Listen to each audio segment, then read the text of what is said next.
Aqui. Ah! Famoso botão on-off, né? On-off. Mas eu achei. Estou muito feliz de estar aqui com todo mundo, não só porque a gente está celebrando 3 anos de Amazon, muita gente no Twitter falando 3 anos já, né? 3 anos já se passaram, e na sede do Twitter, fazendo uma coisa conjunta, de transmitir ao vivo pelo Periscope, e estando com pessoas que representam o mundo da literatura, em diferentes camadas, em diferentes ações, mas todos autores, reviewers e pessoas que vivem dos textos que a gente produz. Então, eu vou primeiro fazer assim, vou apresentar cada um, e cada um pode se apresentar também. Falar, não, está errado, não é essa a minha bio. Quero mudar a minha bio no Twitter. Né? E aí, depois, a gente começa a nossa conversa. E todo mundo fala na hora que quiser também, né? Estamos democraticamente, eu com o microfone só meu e outro para dividir, tá? Isso é nosso. Super democrático, né? Então, primeira coisa é pronunciar direito o nome, mas eu acho que eu sei pronunciar seu nome direito, Bruno. Bruno Gakshagen. Tá certo?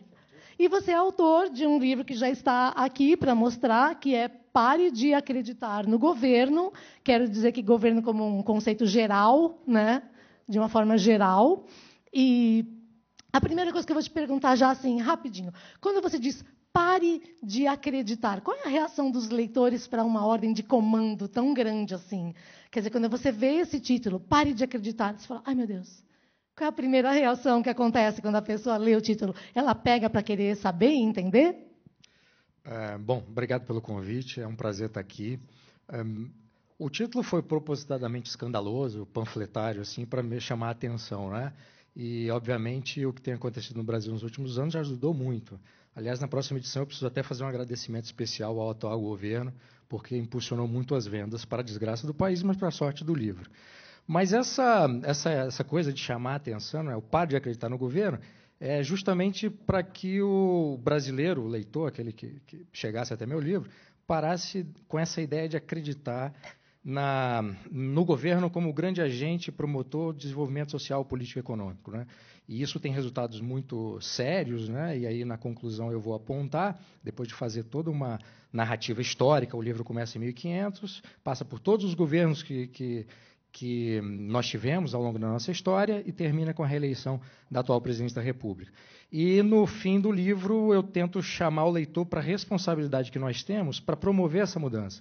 No fundo, a gente tem que promover uma reforma cultural para que a gente faça a nossa parte e não fique esperando o governo nem político fazer aquilo que pretende fazer. Então, o título tem essa força para chamar a atenção para essa ideia principal. Bom, quem sempre acreditou em si mesma e desde muito cedo já partiu para fazer e criar a sua própria vida, criar novos universos e abrir universos para suas leitores e leitores, é a Bruna Vieira, uma pessoa querida porque eu acompanho assim desde criancinha, parece time de futebol, né? Eu torço desde criancinha por você. É a família internet, né? A gente acaba não se encontrando todo dia, mas é como se a gente estivesse sempre ali juntinho, né? Compartilhando coisas. Bruna, você que foi de blogueira depois dos 15, e aí você virou autora, e aí você virou youtuber, e hoje você está em diferentes plataformas. Que tamanho tem o mercado de leitores e leitoras que você, digamos assim, criou para você? Porque você criou um mundo de leitores. O feedback mais assim gostoso de ouvir, de ler por e-mail, é quando um professor ou quando uma mãe escreve um e-mail para mim e diz: meu filho não gostava de ler, eu já tentei vários autores, mas ele não se identificava, e aí eu dei um livro seu, romance, de crônicas, e ele entendeu o quão legal é ler, o quão legal é imaginar uma coisa, sabe? Então isso para mim é muito especial, e eu percebo que às vezes o que falta para o adolescente começar a ler é realmente encontrar algo que ele se identifique, algo que ele queira, porque depois que ele cria o hábito da leitura, é mais fácil. Então, assim, no blog eu já postava textos, mas depois que eu lancei o livro, que eu comecei a entender um pouco mais do mercado editorial e eu comecei a ver a importância, como autora, como blogueira, de passar essa mensagem da importância da leitura, da importância de treinar a sua imaginação, sabe? Então, assim, é um universo que ainda estou aprendendo muito, eu quero melhorar bastante, mas é uma delícia, assim, uma das coisas mais legais do meu trabalho é justamente encontrar as minhas leitoras e elas falarem, ai, a sua personagem escreveu exatamente o que eu queria e não conseguia, assim. Então, você poder ser essa voz, às vezes, para os leitores é muito especial, assim, muito legal. Bom, então a gente viu Bruno e Bruna, que aqui é a nossa dupla. O Bruno falando como autor, né? Autor para quem já é leitor, porque ele tem um conteúdo num meio, que é o livro para oferecer. A Bruna que desfraudou, né? Uma bandeirante que abriu um caminho para uma nova geração de leitores. E eu estou aqui com o Daniel Lameira, da editora Aleph, que já tem 30 anos, é editora, então trabalha com meios físicos também de livros e com um mundo.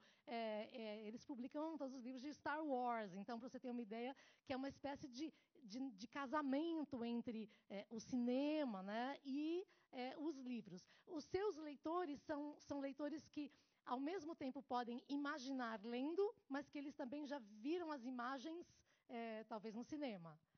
Tem os dois casos. Bom, primeiro, agradecer o convite também da Amazon. A gente está aqui no Twitter, é muito legal. E, bom, é bem isso. Na verdade, a Aleph também publica, muito, além de Star Wars, outros livros ligados a cinema e ficção científica. Então, tem os dois, né? A ficção científica e a fantasia como algo para gerar imaginação, realmente. Você treinar, o que a Bruna estava falando, seu cérebro e conseguir imaginar algo quase inimaginável. E a gente publica, por exemplo, Laranja Mecânica, 2001, que é um caso muito interessante, porque o livro foi escrito junto com o filme, então ali você consegue ver quase que como um complementa ao outro. Então, realmente, ver essa reação dos leitores ao texto e à imagem é uma das coisas mais divertidas do nosso trabalho. Bom, então a gente está falando de novos leitores, está falando de uma geração que cresceu para aprender a ler, está falando de pessoas que já são consumidores de livros, e agora a gente vai perguntar para o Fernando Tremonti sobre o projeto que ele tem, que é Leitura no Vagão, e que distribui livros nos vagões de metrô, para que as pessoas aproveitem aquele tempo, larguem o celular e aproveitem para ler um livro. Quem são e como reagem essas pessoas a esse projeto tão bacana, Fernanda, quando elas veem um livro ali disponível? Como é que é? Você, às vezes, fica no vagão para ver como é que as pessoas reagem ao encontro com o livro ali no lugar de sentar? Obrigado pelo convite. O projeto ele tem como objetivo realmente deixar o livro para as pessoas lerem, não só no percurso, pode levar para casa e depois retornar para o vagão. A reação são as mais diversas, né? Mas elas costumam ficar assustadas, porque num ambiente que poderia ser considerado turbulento, todo mundo na disputa por um espaço, de repente você deixa um livro, a pessoa se assusta, você esqueceu. Eu falo, não, é um presente para você. A pessoa não sabe nem o que falar, não tem reação, né? Porque nesse ambiente recebeu um presente, mas aí a gente recebe relatos de, isso alegrou meu dia, melhorou meu dia, esse tipo de coisa que é extremamente gratificante, né? Então, o seu caminho para fomentar a leitura é você colocar ali o livro disponível num momento em que ela vai ter um tempo para poder consumir. Para ler, precisa da disposição em ler o livro, né? E um livro à disposição. 50% eu faço, eu já deixo o livro à disposição. Agora precisa da disposição para lê-lo, né? Muito bem colocado, muito bacana. Muito bacana. E a Pepper, que é um case do Kindle Direct Publishing, porque ela é top, né? Ela é top autora, trabalha criando mundos, né? Criando leitores e criando mundos para esses leitores. Você já imaginava que você sozinha poderia publicar e mobilizar tanta gente que fica encantada por você, por suas histórias? Bom, como todos os outros, muito obrigada, muito honrada por estar aqui. Imaginar nunca, mas dizem que a gente tem que sonhar, né? E que a gente é do tamanho dos nossos sonhos. Cada um é do tamanho do seu sonho. Então, eu sonho grande para ver se um dia eu consigo chegar bem pertinho dele, que eu acho difícil, mas a gente continua sonhando.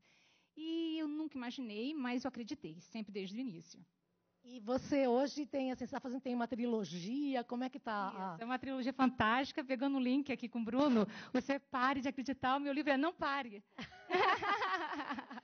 Só que não é uma história fantástica, não sei se ele está ali, é uma história fantástica de uma garota que se apaixona pela própria morte. Então, eu acho que isso acabou chamando a atenção da galera. E é uma coisa muito curiosa, né? Porque a gente não imagina, é o que a Bruna colocou, a gente não imagina o que vai tocar. Mas, com certeza, todos nós somos bons leitores. A gente ainda não encontrou o livro que vá nos fisgar e, a partir daí, começar a ler. Então, a gente não sabe como, mas se existe a mão do Papai do Céu, alguma coisa, gostaram do meu e o bichinho está indo. Então, parabéns, antes de mais nada. E agora a gente está falando aqui de publicar, de ler. A gente vai falar do livro que mudou minha vida, que é a hashtag o livro que mudou minha vida, para você postar aí no Twitter. E também tem a hashtag Amazon 3 anos. E eu vou falar com a Leila Gonçalves, que ela é, sabe, pensa uma pessoa top. Ela é top reviewer da Amazon, mas eu vou falar quão top. A Leila tem mais de 1.500 reviews completos publicados sobre livros, sendo que a Amazon.com, a pessoa que é top, tem cerca de 950, incluindo vários produtos. Leila, são 1.500 livros. Eu não tenho 15 anos. Seria surpreendente se eu tivesse 15 anos. Eu tenho 57. Se você for fazer a conta, que eu sou de exatas, de um livro por semana, eu deveria ter 2.500. Quer dizer que eu estou devendo 1.000 ainda para a Amazon. Você sai daqui, você vai já para a sua casa fazer review, tá bom? Eu tenho 3 anos para colocar minha média em dia. Em dia, faça por gentileza. O mínimo que uma pessoa que gosta de livros seria um por semana.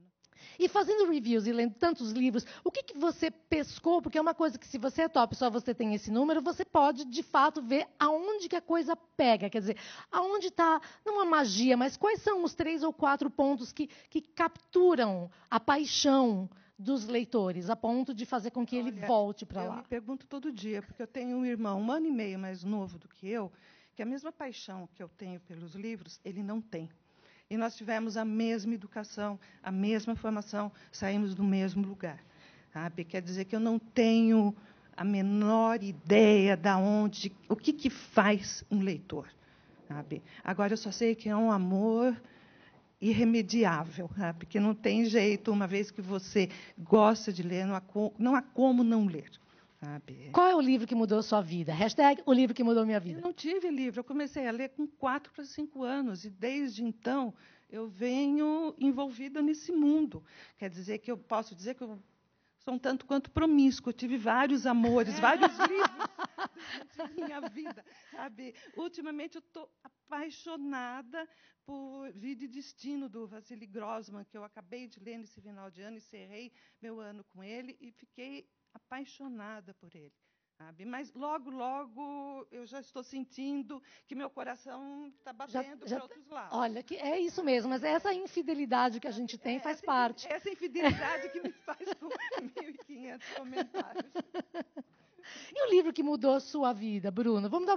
Todo mundo já deve ter pensado, né, que veio aqui para o debate já na cabeça mais ou menos com o livro que mudou a sua vida. Bruno, qual foi o livro que você falou, não, agora minha vida nunca mais vai ser a mesma? Ou que você chorou, como eu acho que todo mundo tem. Você está no táxi, acabando o livro, está chegando no aeroporto, você começa a chorar, o motorista pergunta, está tudo bem com a senhora? Foi alguma coisa que eu disse? Falou, não, meu livro vai acabar, eu nunca mais vou ler outro livro igual a esse. Qual foi esse livro que te mobilizou? Para ser muito honesto, eu fiquei pensando nisso já há algum tempo, eu não tenho uma resposta. Porque, assim, em fases diferentes da minha vida, eu tive um livro que foi muito importante em áreas diferentes, na prosa, na poesia, na filosofia, etc. Se pudesse, assim, de forma muito resumida, narrar essa trajetória, acho que na infância, toda a coleção da Turma da Mônica. Então, começa aí. Toda uma coisa de imaginação, né, de moralidade, de comportamento social. As histórias do Maurício de Souza foram muito importantes nessa parte da infância. Aí, depois, eu comecei a ler muito tarde. Eu não fui um leitor jovem, né? Eu comecei a ler efetivamente todos os dias, né, que é o que eu acho que faz o leitor. Eu já estava por volta de 20, 21 anos. E quando eu descobri a maravilha que era ler, eu também descobri quanto tempo eu tinha perdido fazendo outras coisas que não tinham o menor cabimento, né, para eu perder esse tempo. E aí eu comecei a correr atrás para tentar superar ou preencher essas lacunas. Mas um livro que foi muito importante recentemente, assim, além dos clássicos, né, todos os clássicos tiveram importância, mas um livro que teve uma importância não só por aquilo que eu li, mas por aquilo que resultou efetivamente numa mudança de vida, foi um livro chamado Vida Independente, que é uma coleção de crônicas do colunista da Folha de São Paulo, João Pereira Coutinho, que se tornou depois um grande amigo. Eu recebi esse livro emprestado, acho que foi em 2004 ou 2003, já não lembro, de um amigo aqui de São Paulo, Alexandre Soares Silva, que também é escritor da editora Record, lançou recentemente o seu livro Coisa Não Deus, pela editora Record. Ele me emprestou esse livro e falou, Bruno, lê lê esse livro que você vai gostar. Eu li o livro, fiquei fascinado pela qualidade das crônicas, pelas referências intelectuais. Entrei em contato com o autor, que já escrevia para a Folha, e a gente se conheceu pessoalmente numa vinda dele. Eu morava no Rio na época, acho que foi em 2005, e nas duas conversas que nós tivemos 2 anos seguidos, é que eu decidi ir para Portugal, largar tudo que eu tinha aqui no Brasil, ir para Portugal, fazer o mestrado em ciência política e depois recomeçar minha vida profissional do zero. Eu tinha trabalhado... realmente mudou o rumo da sua vida. Sim, o encontro com esse livro. Então, eu assim, achei lindo, 2 coisas achei incríveis. Isso de você contar esse relato desse livro e de deixar bem claro que a gente não pode ter esse preconceito. Você falou da Turma da Mônica, que foi importante para você, né? Falar, ai, gente, quadrinhos, só quer dizer, o como qualquer veículo de leitura pode ser um primeiro passo, não importa se você entrou pela porta da frente, dos fundos, pela janela, desceu a chaminé, quer dizer, você entra nessa casa da leitura por onde você quiser. Então, eu achei muito bacana você também mencionar. Vou fazer um complemento rápido, que é uma coisa meio ridícula, mas que é uma história que eu... Ridículo, sempre abertos para o ridículo. Não é nem ridículo, mas é meio piegas. O único sujeito, a única pessoa até hoje que eu quis tirar uma foto e pedir um autógrafo, de todos os intelectuais que eu admiro, mas a única pessoa que eu verdadeiramente senti esse impulso foi o Maurício de Souza.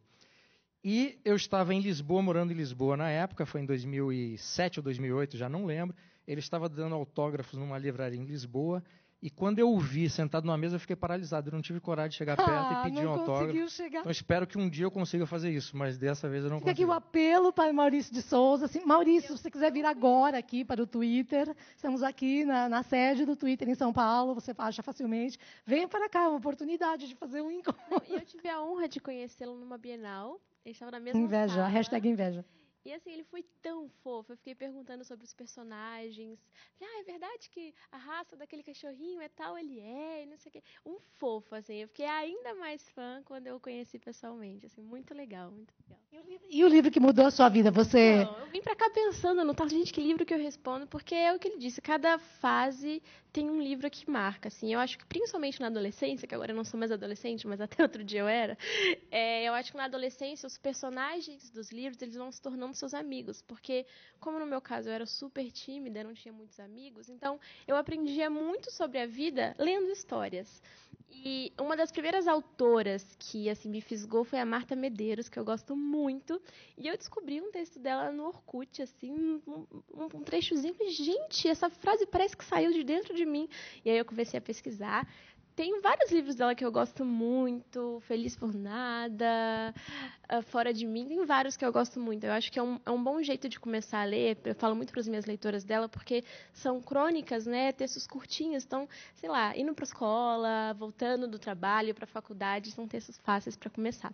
Mas tem um outro livro também, que é Os Diários de Carrie, que a história da personagem se parece um pouco com a minha, e foi bem na época que eu mudei para São Paulo, porque eu sou do interior, e ela se muda para Nova York na história, e assim, ela sempre muito impressionada com tudo, e parecia que ela me entendia, porque aqui em São Paulo tudo é muito novo para mim também, então ela foi uma companheira nessa transição da minha vida. Assim. Então não são amigos imaginários, são amigos da imaginação, né? A história acontece, né? E você vê acontecer do mesmo jeito na sua vida, e você já viu alguém passar por isso, um personagem, mas você já sabe o que fazer, você tem uma referência, sabe? Você não está sozinha. Então né? Às vezes todo mundo fala pra mim, mas você tem 17 anos, mas você parece tão mais velha. E eu acho que muito disso, dessa maturidade, veio justamente da leitura. Porque eu não tinha passado por tudo aquilo, mas meus personagens sim, os personagens que eu gostava, sabe? Então, é por isso que é tão legal fazer adolescente ler, porque eles se sentem muito sozinhos a maior parte do tempo. Então, a leitura não abandona, sabe? Tá sempre ali. E é fácil, mais acessível, como o nosso amigo Felipe, ele promove isso, da leitura ser mais acessível. Então, uma outra coisa muito importante que eu falo é para professores em escola ouvirem mais o aluno. Tipo, o aluno, às vezes, tem um autor que gosta, mas o professor, não, esse autor não é bom o suficiente. Vamos falar de literatura clássica. Sim, é importante, mas primeiro você tem que mostrar a importância da leitura para o adolescente, sabe? Porque depois que ele pega, é tipo uma escada, você vai subindo degrau por degrau, sabe? Então, isso é muito legal. Você falou do Orkut, que também é legal você mencionar isso, que muita gente tinha preconceito, falar, o Orkut, sabe? Mas você vê, de repente, o Orkut te deu Marta Medeiros, né? Então, e aí eu lembrei que tinha um site há muito começo de internet, assim, anos 90, né? E que chamava Farmácia de Pensamentos, e que acho que esse site acabou. E nunca teve uma coisa equivalente, como se fosse uma farmácia de livros, que seria assim, você estava com um sentimento aquele dia, estou triste, estou deprimido, estou com inveja, estou com saudade, estou com alguma coisa, você ia lá com a sua doença afetiva, seu mal afetivo que te afligia, e você ia lá e via quais eram os remédios, quais eram os textos, as frases de quem que poderiam sanar aquele seu sentimento. E aí eu falei, nossa, eu me lembrei disso, seria muito legal, né, você ter um receituário de livros para sentimentos e momentos, né? Como é que está o estoque de remédios na editora para quem tem, para quem sofre de falta de imaginação, assim? Tá razoável lá. E você foi marcado por livros de ficção que fizeram com que você fosse trabalhar com isso, ou você tem outros livros que marcaram? Eu vim de uma família completamente não leitora, e o Bruno falou que ia ser piegas, mas eu vou ser mais piegas do que ele. E vamos fazer a rodada piegas aqui, vamos lá. Tem que ter sempre um. Eu já tinha lido alguns livros infantis e tudo mais. Vamos mostrar aqui para deixar bem claro, Harry Potter. Tinha lido A Ilha do Tesouro, que eu tinha gostado muito do Stevenson, mas aí quando eu ganhei o Harry Potter, eu tinha, sei lá, 12 anos, 11 anos. Foi realmente quando eu vi que a literatura podia ser tão divertida quanto as outras coisas que eu fazia e me divertia de brincar na rua, etc. Então eu lembro claramente eu de próximo, sabe, do taco, que o pessoal brincava na rua e eu lendo Harry Potter enquanto estava esperando alguém perder para assumir o lugar. E depois, um outro autor que me marcou muito foi George Orwell. Eu tinha lido 1984 e tinha lido Revolução dos Bichos, estava cursando História na faculdade. E quando eu li Lutando na Espanha, que são as experiências dele na Guerra Civil Espanhola, isso me mostrou muito do que, talvez depois de anos, eu fui trabalhar como editor, o quanto o autor é mais do que só obra de ficção e quanto a vida dele está lá dentro, né? Então, aqui você vê claramente a formação política, quase 10 anos antes de escrever, 8 anos antes de escrever 1984. Então, tudo aquilo se justificou quando eu li isso, e isso me ajudou muito na minha própria formação política e tudo mais. Então, foram 2 livros que me marcaram muito. Bacana. E qual o livro que marcou a sua vida? Porque hoje você deixa marcas nas vidas de tantas outras pessoas também, né? Espero deixar, né? Você promove essas marcas. Qual foi aquele livro que mais te pegou, assim? Essa é uma pergunta difícil, mas acho que ela é difícil para quem gosta de ler. Se a pessoa não é acostumada a ler, acha um livro facinho. Você escolhe um dos dois, Eu costumo dizer que eu sou tudo aquilo que eu vivi, li, vi, e eu não consigo escolher um. Talvez um livro que me marcou, não, mas um livro que transformou a leitura num hábito. Talvez eu consiga colocar um. Era adolescente com aquela arrogância, acha que sabe tudo. Aí eu me deparei numa situação financeira um pouco mais que eu precisava resolver e peguei um livro de um cara chamado Gustavo Cerbasi. E esse cara é genial. E aí eu olhei o livro, terminei de ler e falei assim, caramba, não sei nada, né? E aí foi como eu desenvolvi o hábito da leitura fielmente e assiduosamente, assim, porque comecei a ler sobre todos os tipos de assunto e me envolver com todos os personagens também. Então, acho que o do Gustavo Cerbasi, que é O Dinheiro, os Segredos de Quem Tem, ele marcou para transformar o hábito de leitura. Mas escolher um livro que marcou assim a vida é complicado. São muitos. São muitas histórias, né? Eu adoro o Rui Castro. Toda vez que eu terminava um livro do Rui Castro, eu falava, nunca mais eu vou achar isso. Eu falo, mas eu tenho mais Rui Castro para ler ainda. Então, sempre teremos mais livros do Rui Castro. E, Pepper, você, assim, todo mundo acha que escrever é a mesma coisa que você ser autor. E, às vezes, eu falo assim, mas tem gente que escreve bem, tem um bom texto, mas não tem imaginação. Então, a pessoa pode ser uma ótima cronista, que tudo que ela vê, vive, ela relata de uma maneira palatável, divertida, que estimula. Mas tem gente que não consegue criar gente, criar personagem, criar mundos. O Neil Gaiman, que eu, por exemplo, eu sou apaixonada, adoro o Neil Gaiman. Ele cria mundos, assim, que você fala, meu Deus, como é que a pessoa consegue, sabe, assim? Então, da onde surgiu para você essa criação desses outros mundos possíveis e de pessoas? Bom, a criação de mundos é algo assim, parece que você está psicografando, né? Você fecha a olho, marido chega, nem fala, você está de olho fechado, imaginando a cena num filme e tal. E eu estava até conversando, achei que ia ser esdrúxulo falar em piegas, né? Porque como eu gosto muito de ação, de romance, mas meu romance acaba sendo um romance fantasia, ficção, não muito feminino, apesar das mulheres serem loucas, porque tem muita cena de ação e perseguição de carros e motos e guerreiros medievais, blá, blá. E aí, se você entrar no quarto, pensa que é uma louca, porque eu estou em diversas posições, vendo se a espada dá para entrar por aqui. Não, isso aqui não dá, isso aqui não dá, não tem como. Aí entra meu marido, isso tá errado isso. Como um guerreiro, como é que você vai pular da moto e sair correndo? Você vai cair primeiro, vai rolar, depois você vai levantar. Então, é um processo de fechar o olho e criar. Mas com relação aos livros, pegando o link de novo do Bruno. Bruno, eu estou te linkando direto, reparou, né? Desculpa aí, o plágio já começando aqui. Não, pare. Mas é a questão de que eu comecei a ler muito tarde. Eu vim de uma família que não tinha hábito da leitura e não tinha condições econômicas. As duas coisas. Era boa aluna, mas estudava para colégio. Quando eu tive uma gravidez de risco, foi quando, à beira de uma depressão, uma gravidez de altíssimo risco, eu comecei a ler. E eu sempre digo que os livros foram meu ópio, meu milagre, porque é o meu slogan, é verdade. E aí, no meio do Piegas, não Piegas, 2 livros me marcaram muito, porque eu não sei dizer um livro único que tenha me marcado, porque como eu estava na gestação, eu li quase 100 livros na gestação, e uma pessoa que nunca tinha lido nada de ficção, e de repente eu me vi fisgada pela literatura de uma forma que você pensa, caramba, usando a sua palavra, Leila, irremediável. A palavra certa é essa. Depois que pega, é um negócio meio doentio. Você não consegue passar um dia sem ler. É como se fosse droga, né? Você precisa daquilo.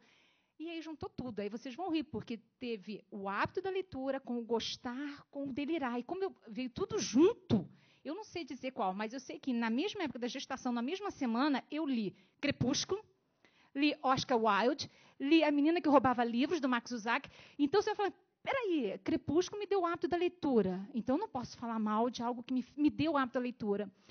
Oscar Wilde, com aquela... se eu fosse na farmácia, eu ia atrás de uma frase dele, né? Porque são perfeitas, tão sarcásticas. Mas quem me fez começar a escrever foi Max Uzak, com A Menina que Roubava Livros, aquela ideia, porque a história era narrada pela morte, então aquilo começou na minha cabeça. E se a ceifeira, né, tivesse sentimentos? E se a ceifeira se apaixonasse pela pessoa que ela teria que matar? Então, aquilo mudou minha vida. Então, eu posso dizer que esses 3 aí juntos, juntamente com Ernest Hemingway, com Velho e o Mar, mexeram muito comigo. Foram todos assim, muito próximos. No intervalo de 10 dias, eu li esses 4. Então, mexeu tudo comigo. Então, eu não sei dizer qual mais, mas de uma forma misturada e resumida, é isso aí. Bom, para a Leila, acho que tem que perguntar assim, qual é aquele livro que dá raiva de tão bom que é? Porque às vezes a gente lê umas... Eu leio umas não coisas... sou passional. Não, você não é passional? Eu não sou. sou nem um pouco passional. Eu sou extremamente fria ao ler, sabe? Muito reflexiva. E eu acho que por isso eu sou comentarista. Sabe? Sem dúvida, eu não estaria no patamar da minha exigência como escritora. Sabe? Mas eu acho que justamente essa distância consegue me fazer comentar. Ter esse olhar crítico e analítico. Críticos para os livros. Sabe? Aí eu me sinto muito à vontade. Certo? Mas não, jamais escrevendo. Certo? E tem algum livro que você falou impecável, aqueles que você vê assim? Vários. O Sonho e a Fúria, de Faulkner, é uma obra-prima. Os 7 livros de Proust, passar uma vida em branco sem, pelo menos, ter ousadia de folhear, é um desperdício. De vida. É um desperdício. Hamlet, inclusive Murakami fala que não ler Hamlet é como viver enclausurado numa mina de carvão. Sabe? Eu acho isso muito bacana. Forte, mas é bacana. Forte e, de fato, sabe, talvez seja a maior tragédia que ele escreveu. Eu acabei de ler Novelas Exemplares de Cervantes, que é magnífico, que está à mesma altura de Don Quixote, e só em 2015, no Brasil, foi editado uma publicação coerente com o talento do escritor. Sabe? Infelizmente, pela Kozak Knife, eu não sei qual vai ser o final dessa história. Quem tiver a oportunidade, corra e compre. Antes que acabe, antes né? Que acabe. De verdade, antes que feche, antes que acabe. Promoção, famosa só até sábado. Vários livros. Tem um livro que eles lançaram do Stevenson, maravilhoso. Teve outro do Chekhov, com contos, o assassinato e outras histórias. São livros, gente, que provavelmente vão estar perdidos para as futuras gerações, se alguém não assumir esses títulos. Sabe? E é uma falta inestimável que eles vão fazer. É basicamente isso. Agora, pergunta polêmica, rodada polêmica para todos, para quem quiser microfone a gente já passa, que é assim, saiu um dado recente, não é nem tão recente, mas do INAF, que todos vocês já devem conhecer, que 1 em cada 4 brasileiros apenas é considerado plenamente alfabetizado. Então, 27% da população é considerada realmente plenamente alfabetizada, que consegue ler e interpretar um texto, de fato entender e comentar. E tem um outro critério que eu achei interessante, não, e o que é um fato. A gente vê hoje muita gente que, às vezes, vê qualquer informação na internet e ela confunde aquela opinião de alguém, às vezes, como sendo um fato ocorrido. Você fala, não, mas isso não é uma notícia oficial, isso é alguém que acha isso, né? Então, que não tem essa percepção. Então, a pergunta dupla é: como atender a essa realidade e transformá-la ao mesmo tempo? A gente deve escrever numa linguagem acessível para quem não tem ainda um vocabulário que permita, ou a gente deve, ao contrário, escrever livros e colocar, às vezes, maneiras que despertem o desejo de compreender, quer dizer, a gente deve atender ao mercado do jeito que ele está, ou a gente deve transformar esse mercado para que todo mundo chegue na parte plena, né, transforme esse 1 em 4 em, pelo menos, 3 em 4, que sejam plenamente capazes de uma leitura, e como a gente forma escritores e pessoas para escrever e publicar nesse universo. Quem quer começar? Bruno. Bom, com relação à pesquisa, ao dado da pesquisa, eu não vi qual foi a metodologia que foi feita, então eu não vou saber fazer uma análise da pesquisa em si. Mas considerando que ela esteja correta, em alguns universos com os quais eu tenho contato, acho que uma pessoa dentro do universo de 5 é até muito, né? Não é nenhum absurdo. Em outros ambientes, isso pode até ser pouco. Mas, de forma geral, nós temos um problema muito sério, né? Até pessoas que supostamente estariam nesse universo de pessoas que têm domínio da língua, tanto para escrever quanto para ler, têm algumas dificuldades de se expressar e até de entender determinados textos, né? Eu acho que no caso do mercado editorial, você tem que... essa não deve ser uma preocupação central, porque também, se todo mundo caminhar nessa direção, daqui, sei lá, 20, 30 anos, você não tem nenhum registro escrito durante um período de tempo com uma linguagem mais sofisticada. Então, você degrada, né, tudo baseado numa perspectiva de que você vai atender aquele público leitor. No caso do meu livro, por exemplo, para dar um exemplo concreto, eu tratei de política brasileira, que é um tema árduo, as pessoas geralmente não têm interesse, e é um aspecto muito importante da vida em sociedade, porque nos afeta diretamente. E se a gente deixa a política para os políticos, nós estamos na situação que nós estamos agora. Você já soltou no vagão? Já o quê? Já soltou num vagão? Acabei de entregar o livro, acho que a partir de amanhã já vai estar lá. Já vai para o vagão. E aí, qual foi... Prefiro no vagão em volta de você. Qual foi a decisão que eu tomei? Escrever um livro que fosse... com uma linguagem simples, como se fosse quase uma crônica de jornal, usando do humor, mas sem nunca tratar o leitor de uma forma negligente. Eu não estava tratando o leitor como um tolo. Eu queria que a linguagem do meu livro não fosse um impeditivo, não fosse um obstáculo para qualquer um interessado pudesse conhecer a história do país. Né? Legal. Por esse recorte. Mas em nenhum momento eu pretendi vulgarizar o idioma ou tratar o leitor como um incapaz de entender. Né? Mas eu acho que há universos diferentes para serem atendidos pelo mercado editorial. Então, pessoas com formações e com públicos diferentes devem escrever em suas próprias linguagens, mas isso não pode ser um movimento único, porque você acaba destruindo a diversidade, que eu acho que é uma coisa importante. Né? Acho que, bom, como editor, e eu até falei de Harry Potter como um marco, pensando também disso, né, que a literatura e os livros, o objeto livro no Brasil, foi durante muito tempo um objeto elitizado, né? Então era o foco, era um mercado pequeno, não que seja grande hoje, mas restrito à elite cultural do país, etc. E hoje, até hoje, infelizmente, a gente encontra diversos editores que continuam pensando dessa forma, né, e criticam alguns livros que possam chegar em pessoas que talvez não tenham esse interesse de chegar num clássico, etc., que eu acredito que não precisa ter essa escada. Ah, vou entrar por aqui, mas eu vou chegar lá. Acho que a pessoa tem que se satisfazer com o que ela quer. Então, se ela está feliz, isso não acredito que também ela chegar num Ela não clássico, tem que nada, né? não acho um que compromisso se chegar de... vai ser uma pessoa melhor. Eu acho que tem esse mito ainda, né? Tem esse peso, esse fardo em cima do livro que eu acho que é cruel com ele, que ele não pode ser igual ao cinema, ele não pode ser igual às outras plataformas que tem, como o Bruno disse, para todos os gostos, com uma estética mais apurada, que você pode discutir, etc., em níveis acadêmicos até, ou em níveis com referências, e livros tranquilos para as pessoas lerem. Então, o Crepúsculo, Harry Potter foi isso, né? Ter isso é muito importante para o mercado. Então, eu tenho dúvidas se a editora, eu concordo que não tem que ser ativa na formação tão forte assim dos alunos na escola, de leitores, etc., mas ela ainda está afastada da realidade do país. Começou a mudar nos últimos anos, a Sextante, a Intrínseca, algumas editoras começaram a ver isso até como um filão de mercado interessante, né?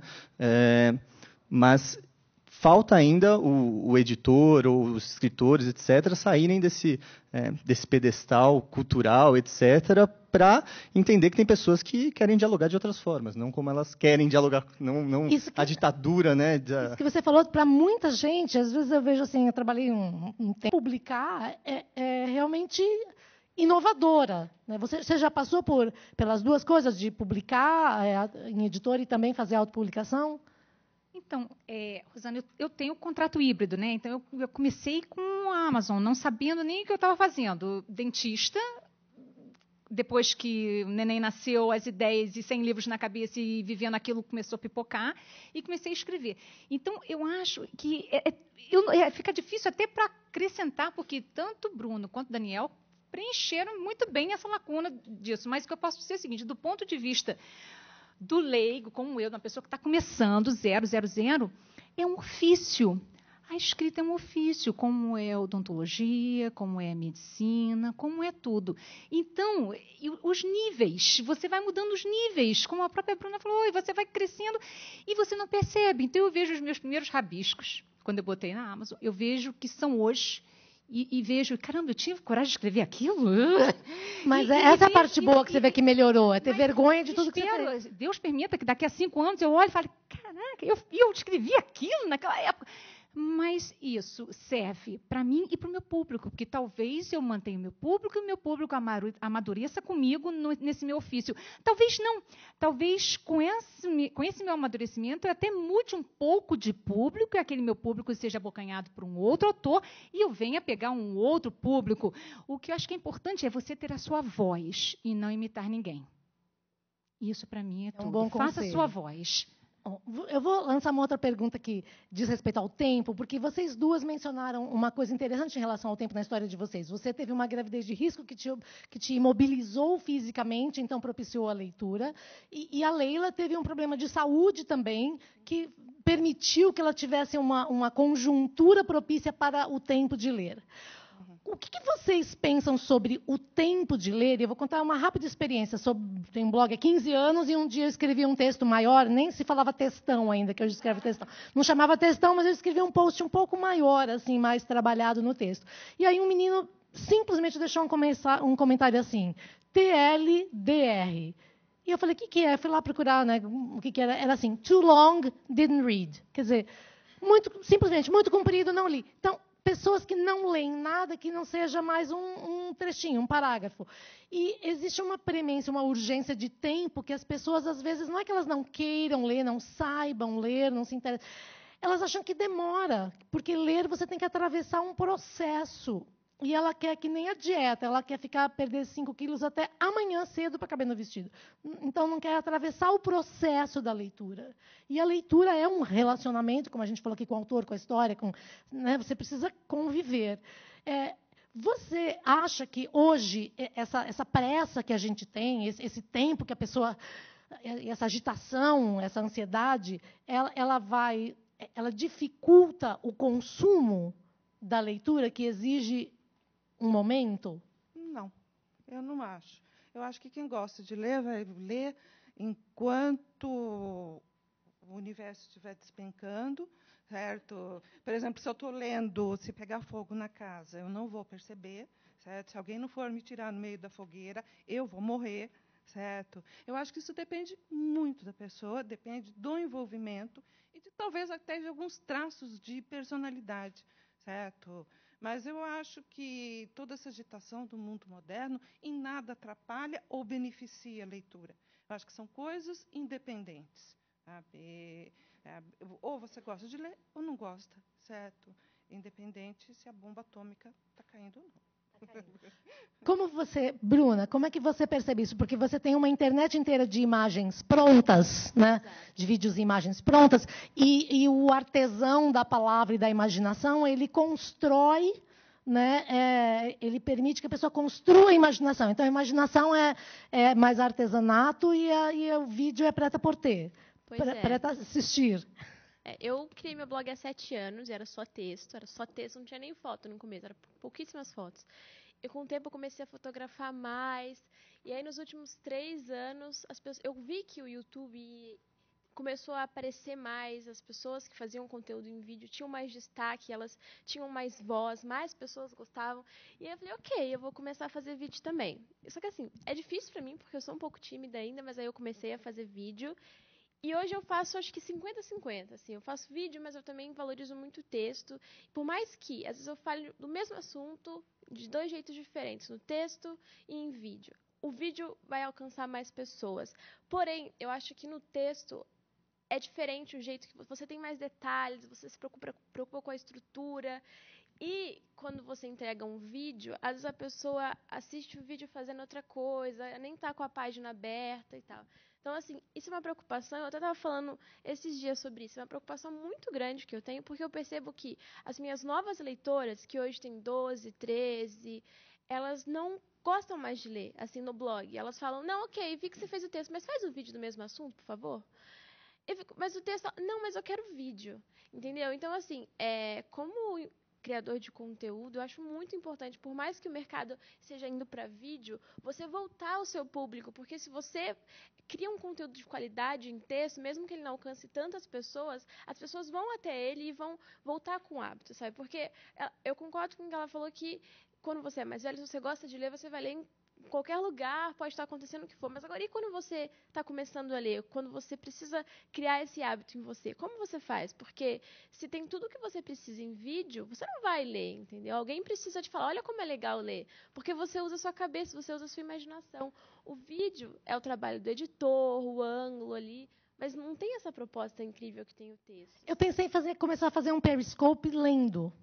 Fazer um Periscope e ler junto com as pessoas. Falar, olha, está aqui um livro, por exemplo, pega assim, o Aleph, eu falei aqui da editorial, falei do Borges, né? Lembrei de você, falei assim, tem um livro de areia, que é um texto razoavelmente curto do Borges. Eu pensei, vou pegar o livro de areia, vou dar o link, ou vou dar um lugar para fazer download, para ler de graça, e vamos ler junto. Ver quanto tempo, né? Que na Amazon tem até, no Kindle tem o tempo de leitura, que tem as coisas, eu vejo o tempo de leitura, e vou fazer tantos Periscopes para ler junto com as pessoas. Talvez ler em voz alta e comentar enquanto lê, que nem a gente faz, talvez seja uma nova possibilidade de você fazer vídeos de leitura. Né? Você já leu em voz alta no vagão, alguma coisa assim? Pode ler em voz alta no vagão, no metrô? Seria bacana. Prefiro não incomodar as outras pessoas, mas uma coisa que eu queria falar em relação ao tempo de ler. A proposta do projeto é que você leia dentro do vagão, tá? Pode levar para casa, mas é que você otimize esse seu tempo. Eu consigo ler 2 livros por semana dentro do vagão. E se eu posso, qualquer um pode. E eu não tenho dúvida de que essa geração é a geração que mais lê. A gente pode falar o que leem. Mas se você olhar para todas as pessoas do vagão, ou de qualquer lugar que você estiver, eles vão estar com o celular na mão. Eles estão fazendo o quê? Estão lendo. O quê? O WhatsApp, algum comentário, e de repente vem algum texto com conteúdo, porém um pouco maior do que está acostumado a ler, no caso seu que você falou, que o cara, não tenho tempo para ler isso. Mas ele fechou e deve ter aberto o WhatsApp. Então, as pessoas leem. Mas o que leem, né? Então, a gente pode entrar em outra discussão, mas esse é o objetivo do projeto, deixar os livros para que as pessoas saibam que elas podem otimizar esse tempo lá de uma forma totalmente proveitosa, que é lendo. E tem uns momentos que a gente fala, meu Deus, por que eu não trouxe em meu Kindle um livro, alguma coisa para ler? Não tem esses momentos que você daria qualquer coisa para naquele momento você fala, porque um desespero quando você não tem avião, meu Deus, não sei, quando eu falo tem que desligar, eu falo, não vou desligar, não vou desligar, você não está entendendo. Já arrumei bagunça no avião. O Jeff Bezos, né, da Amazon, ele diz que o livro hoje concorre, né, com os aplicativos, com as outras mídias que não existiam tão disponíveis há 2 décadas atrás, né? Outra coisa que eu pensei quando a Bruna estava falando, tem um autor chamado Henry Jenkins, que ele fala muito do processo transmídia, né? E eu vejo muito isso na Aleph, que é potencializar, como a gente tem diversos tipos de mídia para usar, e vocês usam muito bem, tem podcast, tem vídeos, tem etc., é usar cada plataforma para a mensagem que caiba nela. Então, os livros de Star Wars são um pouco disso, né? Você tem no cinema um tipo de história, se você quiser se aprofundar em uma parte da história que o personagem estava não sei aonde. Tem um livro que tem uma carga dramática talvez maior, ou e você consegue fazer podcasts ficcionais, etc. Então, a gente está falando de texto, é difícil separar o texto do livro, né, da plataforma livro, mas todas essas outras mídias também são texto. O vídeo faz roteiro, né, o podcast, etc. Os podcasts hoje são muito bem sucedidos. Você pega o mais ouvido hoje, talvez seja o Nerdcast, tem 1 milhão de... Que jornal, que revista tem tantos acessos que pessoas ficam 2 horas lá ouvindo, às vezes temas relativamente complexos, ou histórias que eles mesmos inventam, etc. Um exemplo que eles fizeram. Eles fizeram um jogo de RPG que você ouve, e eles criaram um livro de um dos personagens que você ouviu no jogo de RPG. O livro já vendeu mais de 15 mil, para as pessoas que... acho que eles fizeram 15 mil, não sei. É uma tiragem alta, e eles só vendem na loja deles. Então, você dá para o público consumidor maneiras de ele se interessar para o livro. Então, a transmídia faz parte disso, né? Ele jogou um jogo... Uma pescaria, você pesca o interesse, né? Você pesca o interesse da pessoa, e uma vez pescada... E você pega grandes sucessos, né, da Record mesmo, o Walking Dead, que conta o que o governador estava fazendo antes de aparecer na série, que você já viu ele na série, qual é o passado dele. Pô, vai ler o livro. Então, o Assassin's Creed, são livros muito bem vendidos, atingindo um público que, se a gente estivesse só evangelizando, leitura é boa, leitura é boa, leitura... O videogame também é bom. Depois você pode ir lá complementar. Outro dia um amigo me deu um toque que eu não sabia, porque eu falei assim, a gente está falando, o livro do Tim Maia, do Nelson Mota é maravilhoso, o livro. Aí ele falou assim, mas você já ouviu o audiobook que tem? Eu falei, não. Ele falou, é narrado pelo Nelsinho Mota, é lido pelo Nelsinho Mota. Você ouviu o Nelsinho Mota lendo o livro dele contando a história do Tim Maia? Eu falei, gente, eu vou ouvir o livro que eu já li agora, porque agora eu quero consumir em outra plataforma que eu nunca imaginei de você ter ele mesmo contando. Então, você quer de novo, né? Que nem criança, de novo, quer ver? Quer ver a mesma história. Posso fazer um comentário sobre as coisas do tempo? A quantidade de justificativas e desculpas que eu já ouvi ao longo da minha vida como leitor, de pessoas que não querem ler, assim, dava para escrever uma obra em 12 volumes. Então, há sempre uma desculpa para adiar ou para não começar a ler.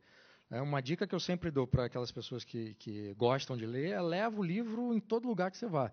Né? Quando eu vou viajar, além do Kindle, eu não tenho Kindle, não tinha o Kindle, né? Mas eu usava o meu iPad. Quando eu viajava, eu levava o iPad e livro, porque se acabasse a bateria, eu tinha um livro físico, eu não ia contar com, né, só com a tecnologia. Eu levo o livro para padaria, para farmácia, para banco, para todo lugar que eu acho que alguém vai me fazer esperar, eu levo o livro. Então, o livro virou uma extensão do meu braço. Né? Tá sempre comigo. E quando você tem esse hábito de levar o livro para qualquer lugar, nem que você consiga ler uma frase, um parágrafo, já está de bom tamanho. Eu só queria retomar rapidamente assim, aquela coisa da diversidade editorial e da versus qualidade daquilo que é publicado. Né? Obviamente, há graus diferentes de qualidade nas literaturas que são feitas. Né? Então, você tem os clássicos, que já são clássicos por algum motivo, clássicos, livros de alta qualidade que não se tornaram clássicos por qualquer motivo. Então, nós temos que ter, pelo menos quem gosta de literatura, nós temos que ter também essa noção de que há graus de qualidade diferentes. E isso que faz com que a obra seja maior ou menor. O fato de uma obra ser menor não quer dizer que ela é descartável, não quer dizer que ela não seja importante. Mas, do ponto de vista da qualidade literária, é uma obra menor. E o que é mais difícil é quando você pega os gigantes e colocam eles para dialogar e você tenta fazer uma crítica aos grandes nomes da literatura. E aqui eu vou me referir ao livro do meu amigo Martim Vasques da Cunha, que está aqui, lançou o livro A Poeira da Glória, uma história inesperada da literatura brasileira, e o livro dele é justamente, ele coloca esses gigantes da literatura brasileira para dialogar e fazendo uma crítica a todos eles. Então, muita gente ficou chateada pela crítica severa que o Martim fez ao Machado de Assis, por exemplo, né? Pode-se discordar da crítica que ele fez, mas é uma crítica muito bem sustentada. Mas ele joga a luz, né, sobre um autor e você consegue ver aquele autor de perspectivas diferentes, mesmo que você não concorde com aquilo. Mas o que eu acho que é importante, assim, além do hábito da leitura, é não perder essa dimensão que há graus de qualidade diferentes, mesmo que as obras consideradas menores, elas tenham sua razão de existir, e eu acho que o mercado editorial tem que cumprir essa função de de oferecer essa diversidade, né? Tanto para aquele leitor mais jovem, que prefere uma leitura mais ligeira, né? E aí o que a Bruna falou, é importante você fazer isso com quem te acompanha, né? Fazer esse trabalho, que é um trabalho muito difícil, porque no ano passado saiu uma pesquisa dizendo que essa coisa das redes sociais, dos videogames, dessa intensa tecnologia consumida por crianças e adolescentes, estava fazendo com que o cérebro funcionasse, operasse de uma forma diferente. Então, é uma coisa muito difícil hoje você pegar uma criança ou adolescente e colocar ele numa mesa para ler um livro, porque a atenção que exige, né, o grau de perseverança, né, de foco ali, é uma coisa que é impensável, porque você está num computador, num tablet, você está toda hora abrindo uma janela diferente, usando o WhatsApp, então é uma quantidade enorme de informações que você tem que lidar de forma paralela com todas elas. A leitura não, é você com aqueles personagens, você com aquela obra que você está ali. E isso é um exercício muito difícil, não só para quem é mais velho e não tem essa cabeça já alterada pelas novas tecnologias, mas especialmente por esse público mais jovem. A gente vai um pouco contra a maré quando a gente exige ou entrega um conteúdo apenas em texto, sabe? Mas é um contra a maré bom, eu acredito. E eu comecei eu ganhei um computador quando eu tinha 8, 9 anos. E desde então eu já tinha rede social, então eu estava na rede social. Então com 11 anos eu tinha Orkut, enfim, Twitter, tudo. E o que acontece? Eu faço parte dessa geração que eu passei a minha escola já com rede social, com internet e informação o tempo inteiro. Eu sinto, às vezes, dificuldade quando eu estou num dia turbulento, eu falo, não, agora eu vou sentar para ler.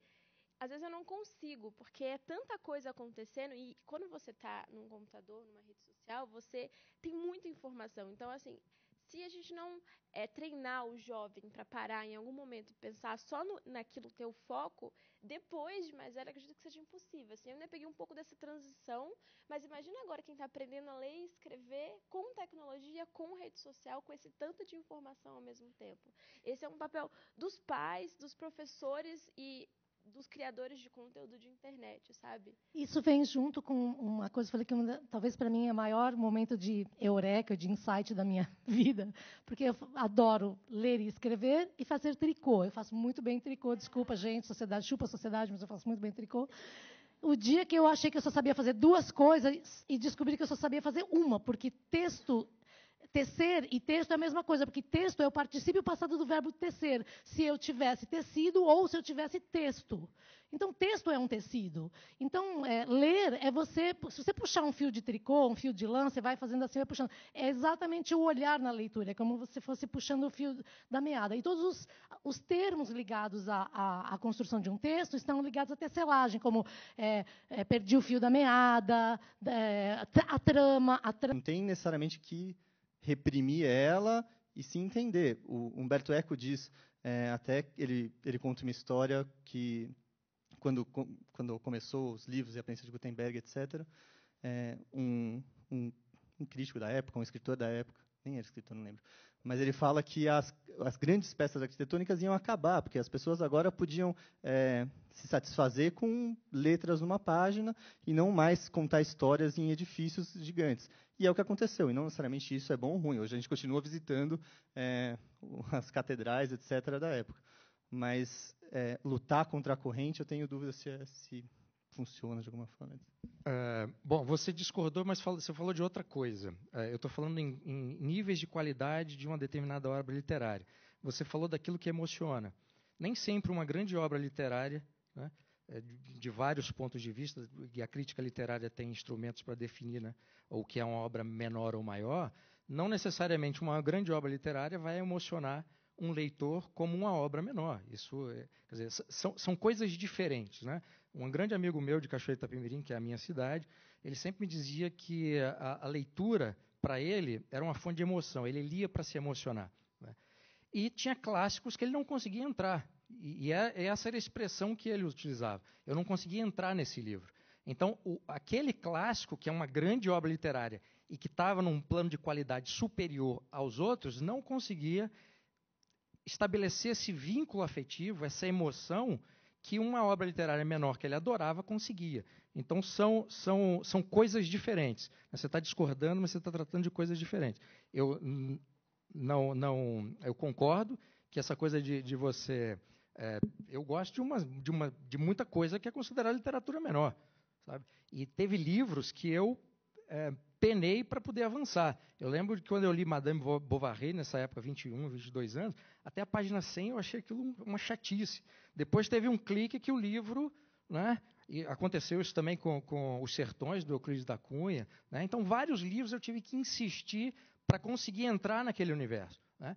E obras que eu considero menores, e que são consideradas menores do que esses clássicos, me pegaram de uma forma muito mais rápida do que outros. Então, uma coisa são aquelas obras que emocionam, que criam aquele vínculo afetivo com o leitor. Outra é essa coisa que a gente pode colocar, essa outra dimensão que a gente pode colocar numa análise de qualidade literária.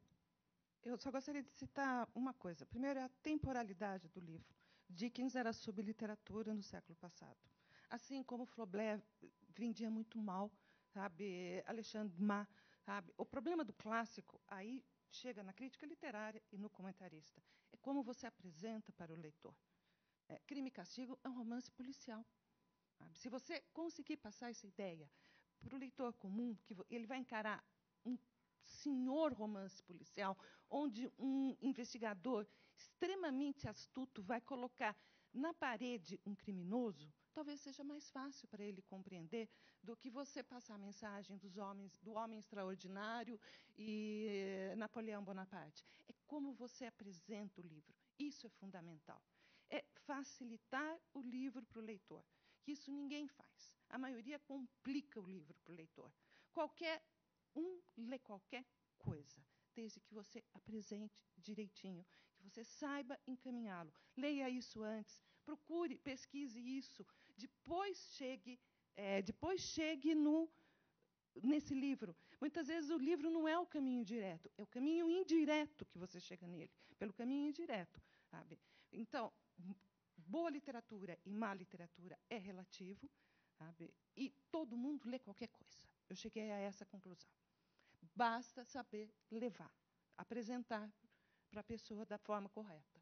E talvez até não assustar, porque assim como tem gente que tem medo de começar a falar, ai meu Deus, não vou dar conta de ler esse livro, eu não tenho capacidade, você se sente menor. Tem gente, eu lembro de gente que falava assim, às vezes a pessoa conseguia um dinheiro, queria ir num restaurante, falava assim, eu não vou conseguir entrar nesse restaurante, por quê? Porque eu tenho vergonha, porque eu tenho medo, porque eu não tenho roupa, porque eu falei, gente, mas no restaurante tem gente, você vai lá, come e paga, não precisa ficar com medo, mas às vezes a pessoa tem medo de entrar numa grande obra arquitetônica, tem medo de começar a ler Joyce, sabe? Não vou dar conta de ler Joyce, não tenho capacidade. A pessoa já se subestima, já achando que aquilo não...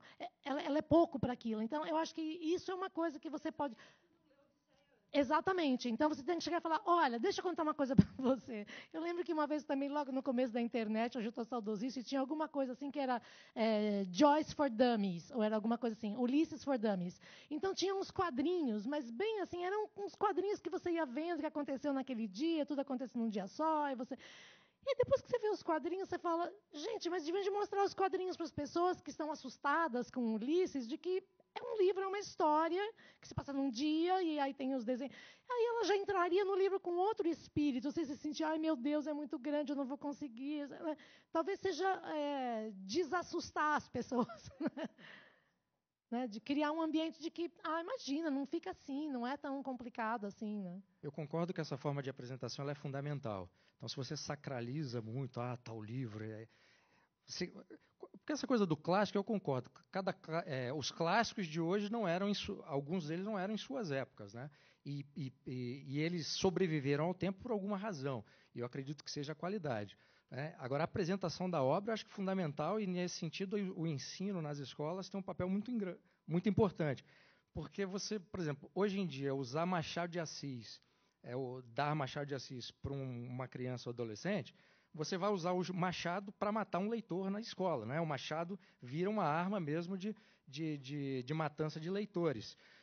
Talvez escolher outros autores até chegar ao Machado, quer dizer, construir um caminho para que isso seja feito, eu acho que é fundamental. A forma como a gente trata a literatura também é muito importante. Se a literatura é um hábito, é uma coisa comum, a gente passa a ver a literatura não de uma forma assim, um alto de um pedestal, mas como uma coisa comum, como beber água, tomar café, sair com os amigos, você não assistir um filme, você não fica nessa coisa, literatura, não sei o quê. Eu só discordo do ponto de que literatura e boa literatura seja relativo. Eu não acho que seja. Eu acho que há boa literatura, há má literatura. Se tem gente que gosta de má literatura, eu não vejo problema que seja consumida e seja publicada. Né? Essa ideia de que livros ruins, né, não devam ser publicados, livros de qualquer tipo de coisa, né, livros para colorir não sejam publicados, eu acho que é uma ideia estúpida, né?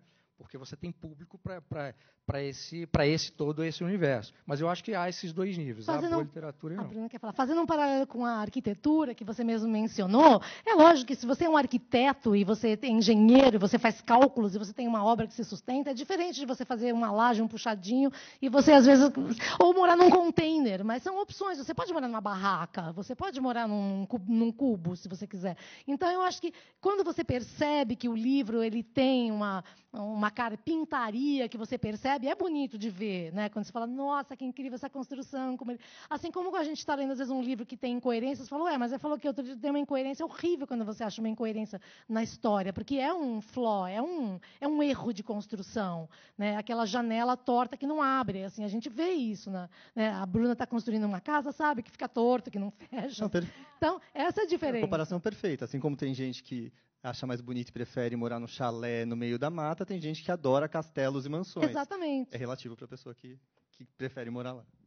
Então, você falou de livro para colorir, livro interativo. Essa semana eu fiz um vídeo, e o título foi Livros Divertidos, que eu mostrei todos os meus livros interativos. Eu adoro livros com propostas diferentes. Tipo, tem um livro que eu comprei numa viagem, que cada página do livro é uma carta e você tem que escrever para você daqui a 10 anos. Assim, ele te dá uma pequena proposta e você tem que imaginar. Assim, eu acho isso muito legal, porque esses livros interativos com desafios para colorir, para você fazer coisas com livros, não são mais bestas mesmo, mas tem uns que eu acho que é um livro, não tem nenhuma história, mas cria um vínculo do leitor jovem com o objeto livro, um hábito de ir até a livraria procurar livros, entendeu? Então aí ele está na livraria, ele olha e fala, opa, olha essa capa que linda, deixa eu ler aqui, entendeu? Então eu acho isso muito legal, e é por isso que livros assim precisam ser publicados sim, e eu já perdi a conta de comentários que eu recebi falando, eu comecei a ler tal livro, que todo mundo considera besta, e agora eu já estou lendo tal, e agora eu tô... Entendeu? Então é uma coisa, principalmente falando para o meu público jovem, assim, que eles querem serem compreendidos, entendeu? Eles querem ter alguém que os entenda. E, às vezes, a única coisa que vai fazer isso na realidade deles é o livro. E, às vezes, é um livro interativo, às vezes é um livro de colorir, que vai ser a companhia ali. Isso é muito importante para o jovem, assim. Então, as editoras, eu acho que fazem muito bem em dar valor para isso. Porque, às vezes, você vai numa livraria hoje...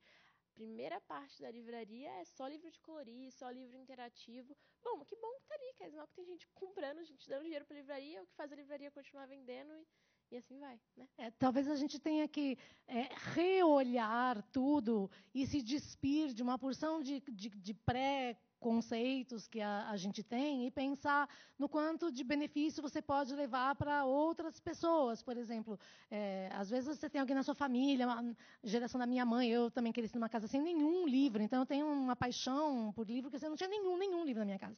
Minha mãe não não lê, minha avó é analfabeta. Então, hoje, você pensar que você pode inserir pessoas que nunca leram, começando por algum lugar, entrando, às vezes, na internet, lendo junto com uma pessoa. Então, a gente pode também ter um pouco de compaixão, digamos assim, por pessoas que nunca leram nada e que você pode introduzir para que ela encontre o seu caminho próprio, né, de gosto, de identificação, porque como você falou, hoje todo mundo está lendo na internet e escrevendo, né? Todo mundo está lidando com o texto. Você vê que a língua no Twitter, por exemplo, é impressionante. Se a pessoa não frequenta o Twitter, ela não entende a linguagem. Porque a gente fala com memes, o discurso da gente fala, sabe, assim, caiu o forninho para você, né, Giovana?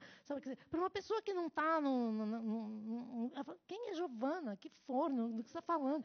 Mas, toda vez que você conversa com uma pessoa que está meio fora desse mundo, ela não entende nada do que você está falando, né? Que é um outro linguajar, é uma gíria de texto, mas de referência visual, né, de pedaços, de coisas que a gente cola. Então, eu acho que a gente tem que, em função disso, reolhar as coisas.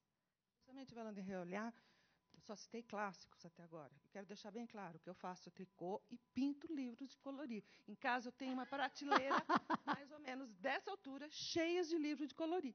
Certo? Comprei lápis de cor, canetinha. Sabe? Gente, é que nem...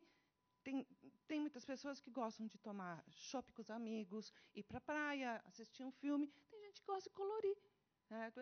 Basicamente, isso eu não sei nem porque existe o nome livro. Eu acho que o grande problema é o livro para colorir. Se fosse... Caderno de colorir. Caderno de colorir. Resolvi o problema. Sabe? Inclusive, se alguém quiser ficar com algum daqueles meus livros para colorir, eu estou achando que nem na próxima vida eu dou conta. De tanto livro para colorir, né? Eu sempre tive esse preconceito, porque a gente, quando fala assim, livro, a pessoa fica tão intelectual e fica falando de horóscopo. Aí você fala... aqueles livros de colorir. Sabe, se acabam... desses caras bem complicados, encerra um capítulo, você vai lá pintar uma joaninha de lilás. Sabe? Não existe nada mais desestressante. Você está mandando tudo aquilo, sabe, para o espaço, você está vivendo uma coisa mágica, sabe? E por isso que eu falo, é caderno de colorir para adulto. Eu queria muito lançar uma versão do meu livro Para de Acreditar no Governo, mas um caderno de descolorir, porque você vê como a história política do Brasil é uma história de degradação, então você vai descolorindo ao longo do livro. E já pegando o link da Bruna, que é uma geração Harry Potter, mostra que Harry Potter é alta literatura. Gente, isso é alta literatura. Daqui a pouco eu vou comparar lá com Camões. Não, eu estou falando sério, gente, mas o que é alta literatura? O que é baixa literatura? Oscar Wilde já dizia que não existe, né? Existe uma boa história ou uma má história. Ponto.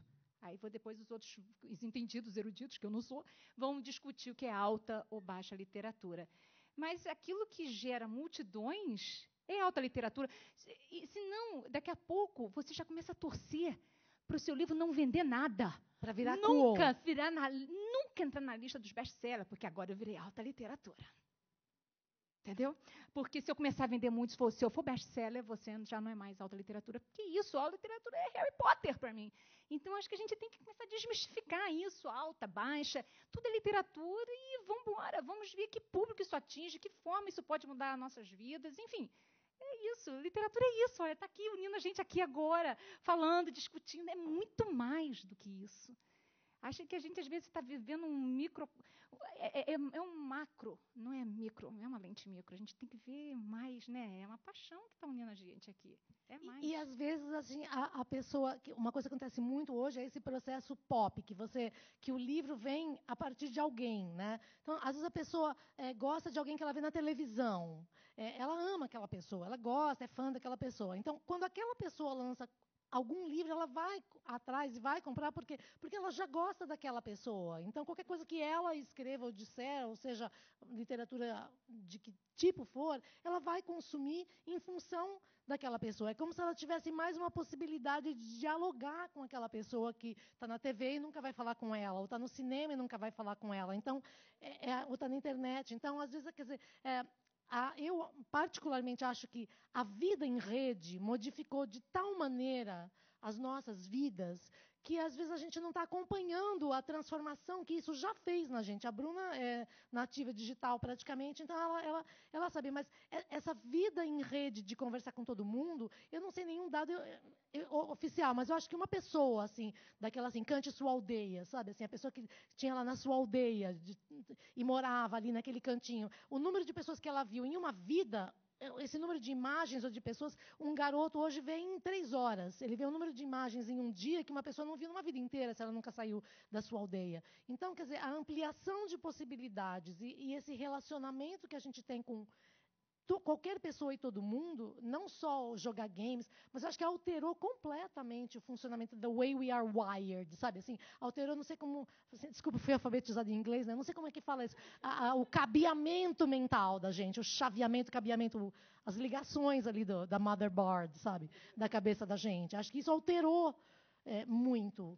Então, tudo que a gente olha hoje tem que ser olhado por esse prisma que veio para ficar. Essa alteração é real. Acho que faz muito sentido com aquela ideia de pensar o livro como uma plataforma, assim como todas as outras são, né? Então, essa plataforma pode contar uma história incrível, que vai mover você e vai mudar a sua vida. Pode estar no livro, pode estar no filme, pode não estar. Assim como um material que você não gosta ou acha irrelevante, também pode estar no livro. E isso não faz... você não precisa se sentir ofendido, porque, sei lá, a Kéfera chegou no livro. Não tá, putz, chegou no meu canto aqui, não quero mais. Não, deixa. Ela tem as plataformas que ela quiser para falar com o público dela. Isso é incrível. Que bom que ela tem isso, né? Mas tem muita gente que fica ofendido particularmente. Você fala assim, é uma frase que eu ouço muito, assim, e que é muito louco, porque eu sempre trabalhei em televisão, e na televisão ninguém é formado em nada, por assim dizer, porque não tinha nunca, as pessoas mais velhas, um curso de roteirista de televisão. As pessoas iam aprender, produtor de televisão, elas iam entrando e iam aprendendo fazendo. Aliás, eu aprendi com um cara incrível que eu conheci numa sala de espera, e ele disse para mim que tem três formas de uma informação entrar em você, e as três começam com prof. Profecia, professor e profissão. Profecia é quando o conhecimento parece que vem para você, e você não sabe nem de onde veio, que parece que veio do universo, e você tem aquele insight, aquela inspiração, sabe, aquela musa que te inspira. Então, é uma coisa profética, que vem de tudo. Professor é quando alguém que é hierarquicamente superior ou tem mais experiência, ou conhece a teoria daquilo, repassa para você. E profissão é que, de tanto repetir, você acaba aprendendo. De tanto escrever, você aprende a escrever, né? Então, são essas formas que você tem de aprender. Então, tem pessoas que estudam, e aí o outro que aprendeu fazendo fala assim, não, eu aprendi na prática. Aí o outro despreza, fala assim, nossa, você nem formada nisso e já está dando opinião. Sabe que formação você tem para dar opinião? Fala, eu tenho formação de quem há 30 anos repete isso. Mas eu não fiz faculdade ainda, e quando eu lancei livro, eu tinha 17, 18 anos, e eu li muita gente, assim, pessoas que sonham em publicar livros, porque quando eu lancei depois dos 15, não tinha muitos blogueiros, youtubers, enfim, pessoas de internet lançando livro. Não fui a primeira, mas para o meu público, talvez sim, para o público jovem. E muita gente apontou o dedo para mim e falou, você não é autora. Eu falei, olha, eu tenho uma ideia, eu tenho uma história e eu tenho um público. Posso falar com eles? Consegui uma editora. Então, assim, eu não roubei o lugar de uma outra pessoa. Você criou um canal de comunicação. Exatamente. Eu acho que esse é o futuro, sabe? Se você tem uma boa história, ao invés de gastar a sua vida inteira tentando achar uma editora ou fazendo um outro curso, conquista o seu público, use a internet ao seu favor. A internet é legal porque é democrática, todo mundo pode... Você não gasta muito para você criar um blog, para você criar uma rede social e compartilhar. Então, eu já cansei de dar ideias para os meus leitores. Você tem uma história legal? Poxa, vai divulgando trechinhos no Twitter, faz um vídeo assim, enfim, cria ali... Se expresse, né? Exato, use a internet ao seu favor. Então... Qualquer pessoa e eu acho que isso vai acontecer muito na próxima Bienal, assim, se vocês estão reclamando da Kéfera, prepara que na próxima Bienal vai ter muito... Não tô falando assim, as pessoas que eu vejo na internet reclamando, sabe, da Kéfera ou dos meus livros, enfim, Christian Figueiredo, prepare-se porque a internet vai dominar muito mais, porque isso sempre aconteceu na televisão. Teve uma época que convidavam-se atores e pessoas da televisão para publicar livros. Agora, quem está na mídia são as pessoas da internet, e se elas têm boas histórias e se ela tem um público, vai ter livro na livraria. E se vai ter um grande público, ela merece esse crédito, porque não é fácil você ter milhares de pessoas que te acompanham. Você tem que ter um crédito por isso, sabe? Agora, em defesa do ofício, a gente estava conversando com o Daniel, como é bacana quando a gente conhece ou vai estudar, mesmo que você já tenha o público, que um dia você vai lá para buscar, beber na fonte, ou dos clássicos de quem veio antes. Você estava falando para ele como é legal você assistir de novo Star Wars ou ler um livro e lembrar que o Joseph Campbell há 40 anos publicou e organizou de novo a jornada do herói, sabe? E como o George Lucas foi lá entender e refazer isso. E você entender que tudo que você sabe e pode fazer hoje tem uma hereditariedade. Uma base, sabe? né? Tem outras pessoas que já pensaram na sustentação dessas vigas para você fazer sua construção, né? Quando eu descobri a jornada do herói, eu fiquei assim... E eu descobri depois que eu já tinha lançado meu primeiro livro, minha editora chegou assim, então, deixa eu te apresentar uma coisa. Peraí. E eu fiquei muito impressionada, assim, sabe? E é legal, assim, não tô falando que a pessoa tem um público, ela não precisa estudar, ela não precisa... Não, sim, ela precisa. E é isso que eu faço, é isso que eu defendo. Você precisa... Da internet mesmo tem muito conteúdo legal pra quem quer Como em qualquer coisa, você pode começar a cozinhar agora na sua cozinha, você deve... Tem gente que cozinha a vida inteira, mas se um dia você quiser fazer um curso para aprender algumas coisas da alquimia, da gastronomia, melhor ainda, não é? Essa coisa da internet é fantástica porque antes, como havia opções reduzidas para você expor o seu trabalho, você estava sempre refém ou das emissoras de televisão que existiam, ou de algumas editoras, ou de alguns jornais e tal. Hoje, como você só depende do seu talento, né, que as ferramentas estão todas aí, você pode construir públicos diferentes, você pode se transformar num sucesso. Eu não sei como é que é ter milhares de seguidores, eu sou um célebre anônimo, então não sei qual é essa experiência, mas é fantástico que isso exista e possa ser explorado, porque você já não está mais refém da escolha de algumas pessoas, né, para definir até... Claro que isso traz problemas, né, porque, no fundo, como está tudo diluído, feito por esses jovens que têm usado o YouTube e tal, maior audiência aumenta. E a pessoa começa, às vezes, fazendo vídeos muito simples e tal, e logo percebem que se conseguem melhorar aquilo, aí já compra uma câmera, já faz montagem e tal. Então, essa coisa da qualidade, ela também vai selecionando quem... Ela é, em essência, o que você fala no seu livro. Quer dizer, a gente não pode acreditar que a gente tem que ser governado, até na forma que a gente vai expressar, produzir, escrever e tal. A gente não pode esperar que todo mundo nos diga que a gente tem que seguir assim o assado. Quer dizer, então, a gente está vendo na internet uma espécie de eterno CONAR, que é a autorregulamentação. É um mercado que se autorregulamenta. Então, se o mercado está voltado para esse jeito e ele está acontecendo desse jeito, aí você vai lá e... Então, quando eu vejo essas coisas, assim, a Kéfera está fazendo sucesso. Aí eu vou lá e dou uma olhada, falo, gente, o que eu estou falando? 7% das pessoas do Twitter têm a minha idade. Então, eu não represento ninguém. Eu tenho que ficar aqui olhando o que está acontecendo. Eu tenho quase a mesma idade que você, eu sou um pouco mais velha que você, então me respeite, tá, Leila? Então... Sim, senhora. Então, quando você contextualiza, você vê o quanto o que você faz, o que você pensa, representa. Aí você vê que fala, de repente, essa pessoa está representando milhões, é porque está acontecendo isso. Ela está atingindo uma enorme faixa etária de pessoas que estão na internet, que consomem esse meio. Então, você começa a entender que essa distribuição faz sentido. O mundo não é como você quer, né? Ele é como ele é. Então, toda vez que você... encontra o seu sucesso ou o seu fracasso, fracasso é muito legal também, né? Para a gente vai se reposicionando. Por que não deu certo? Escrevi um livro maravilhoso, ninguém comprou. Vamos ver por quê. Será que o livro é ruim? Será que eu não estou conseguindo falar com quem? Será que eu não divulguei? Então, é legal você falar, nossa, é que eu fiz do jeito errado. Ou, como você disse, eu não apresentei direito. Eu não contei direito. Às vezes, um jeito de colocar muda tudo, né? Às vezes, um título muda tudo. Então, essa possibilidade de experimentar continuamente, ela está disponível para todo mundo. Essa coisa que perguntou assim, as sugestões de como que a gente melhora e aproveita os espaços que existem, né?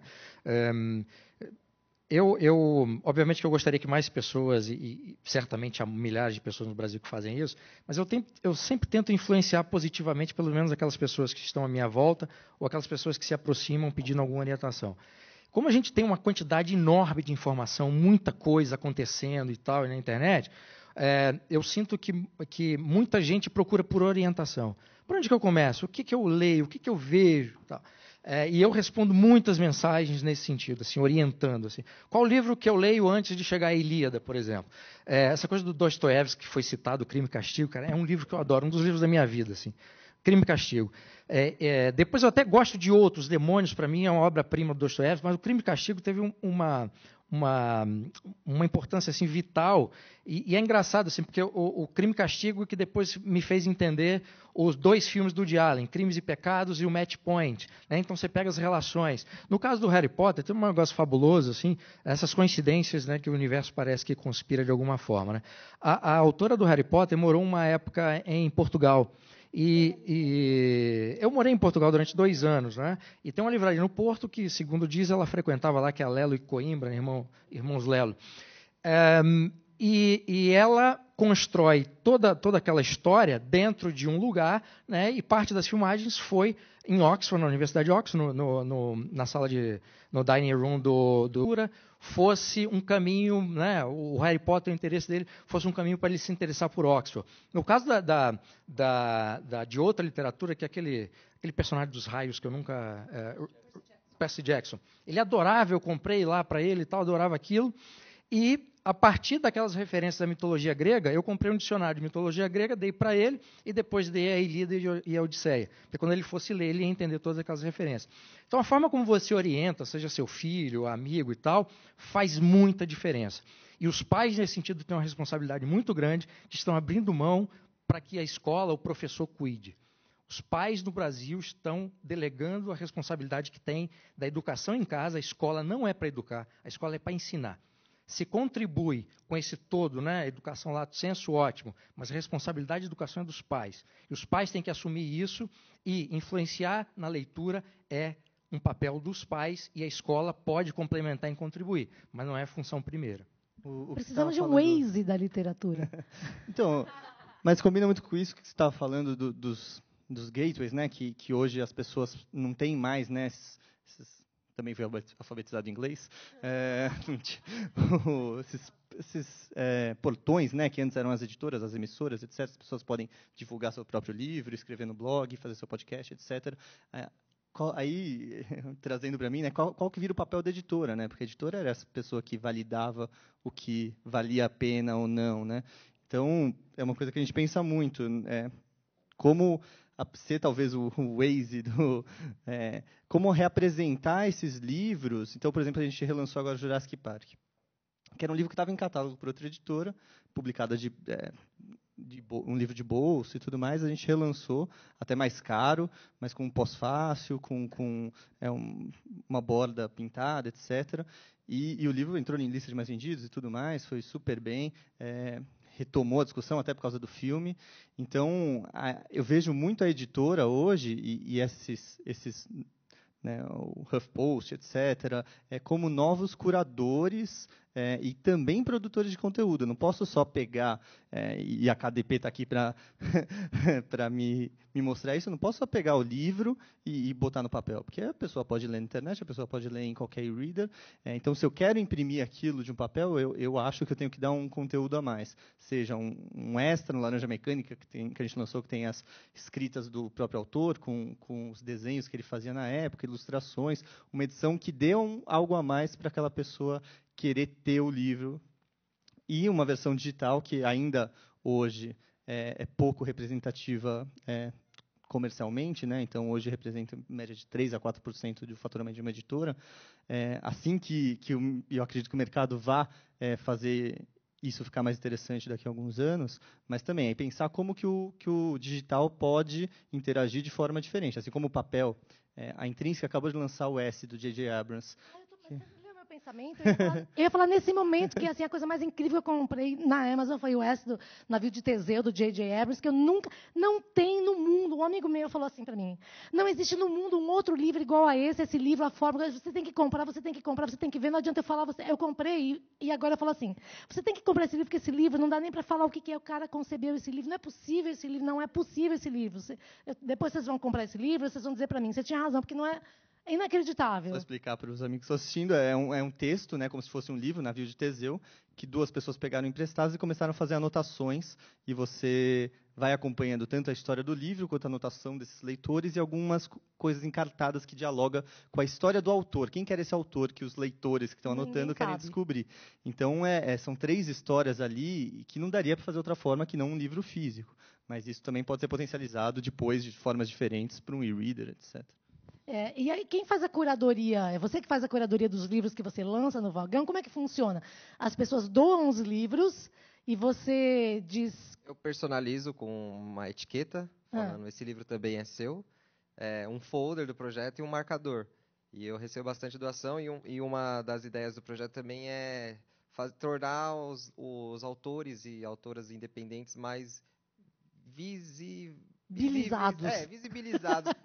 E porque a gente tem um alcance legal, então eu sempre posto lá os autores independentes. Meu pai lançou um livro. Qual o número de livros que você... Eu já distribuímos, tem um ano e pouco o projeto, mais de 10 mil. Então a gente está saindo um pouco dos vagões agora, está indo para as ruas distribuir. No aniversário de São Paulo a gente distribuiu 350 livros na Paulista, que foi rapidinho, foi em meia hora, já não tinha mais nada lá. E você faz a curadoria assim do conteúdo, quer dizer, para não ter coisas polêmicas? Eu tento não direcionar, né?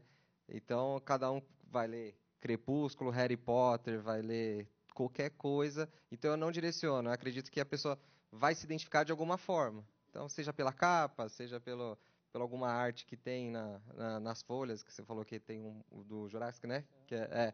Então, eu não direciono. Eu evito política.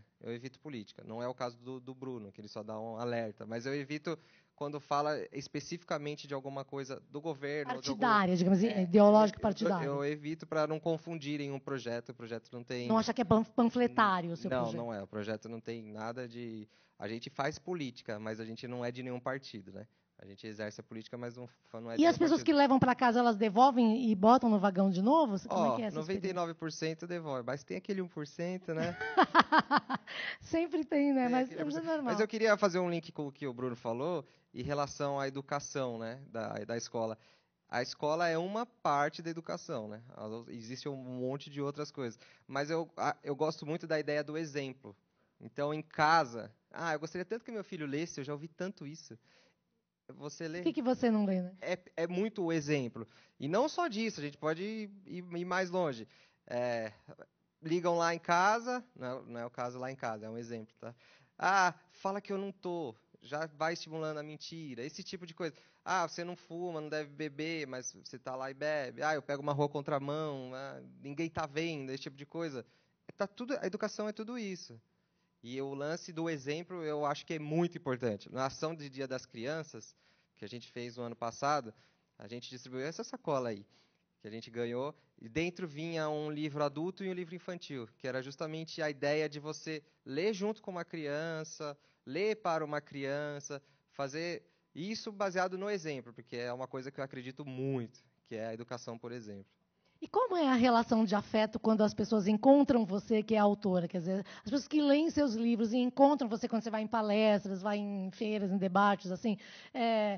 Como é que é essa espécie de gratidão por você ter dado um mundo de presente e dado histórias de presente para essas pessoas? É surreal. Primeiro porque eu era apenas uma pessoa da internet, né? Eu vim de um mundo digital, a Amazon, que fez que eu acabasse indo para uma editora. Eu acabei fazendo um caminho ao contrário. E aí, aquelas pessoas que eu não tinha tanto rosto assim, não era tão famosa, era só pela escrita. Eu não tenho um blog como o Bruno, e fazia pouca intervenção. Tinha uma outra fotinho lá e tal, mas era sempre escrita digital, e eu tinha aquele público crescendo, os e-mails, de mídias e tal. Quando eu cheguei na Bienal, chegava gente me agarrando, me abraçando, ela, e tremendo. Eu virei assim pro meu editor, ele olhou para mim, mas sou eu. Não é você não, você é Pepe. Não, mas sou eu. Tipo assim, meu marido olhou para mim, é só você mesmo. Mas para elas eu não era. E aí, naquele momento, caiu a ficha. Então, mais do que tudo, a nossa função aqui é levar alguma mensagem. Tipo assim, você pode escrever seu livro de suspense, seu livro de terror, do que for, mas você tem que procurar alguma mensagem através daquilo. Aquilo ali caiu para mim como uma luva. Gente, a minha missão, de certa forma, se a gente fez um livro, Plantou uma Árvore, se eu estou escrevendo um livro, que eu mande alguma mensagem através desse livro. Tomara que seja uma boa mensagem, porque às vezes pode não ser uma boa mensagem, mas tem que haver uma mensagem. E se puder ser boa, é fabuloso, né? Porque é isso que as pessoas querem. Querendo ou não, as pessoas gostam de terror, de suspense, disso, mas está todo mundo esperando aquela palavrinha que a toque, em algum momento do livro, nem que seja dita pelo psicopata da história. Mas ele vai dizer alguma coisa que vai mexer naquela pessoa de alguma forma, e tomara que para o lado bom. Para quem quer escrever, assim, porque você já leu tanto que você escreve, você publica? De forma alguma. De forma alguma. Não tenho talento para isso. Sabe? Isso, para mim, eu tenho noção clara de que eu não nasci para ser escritora.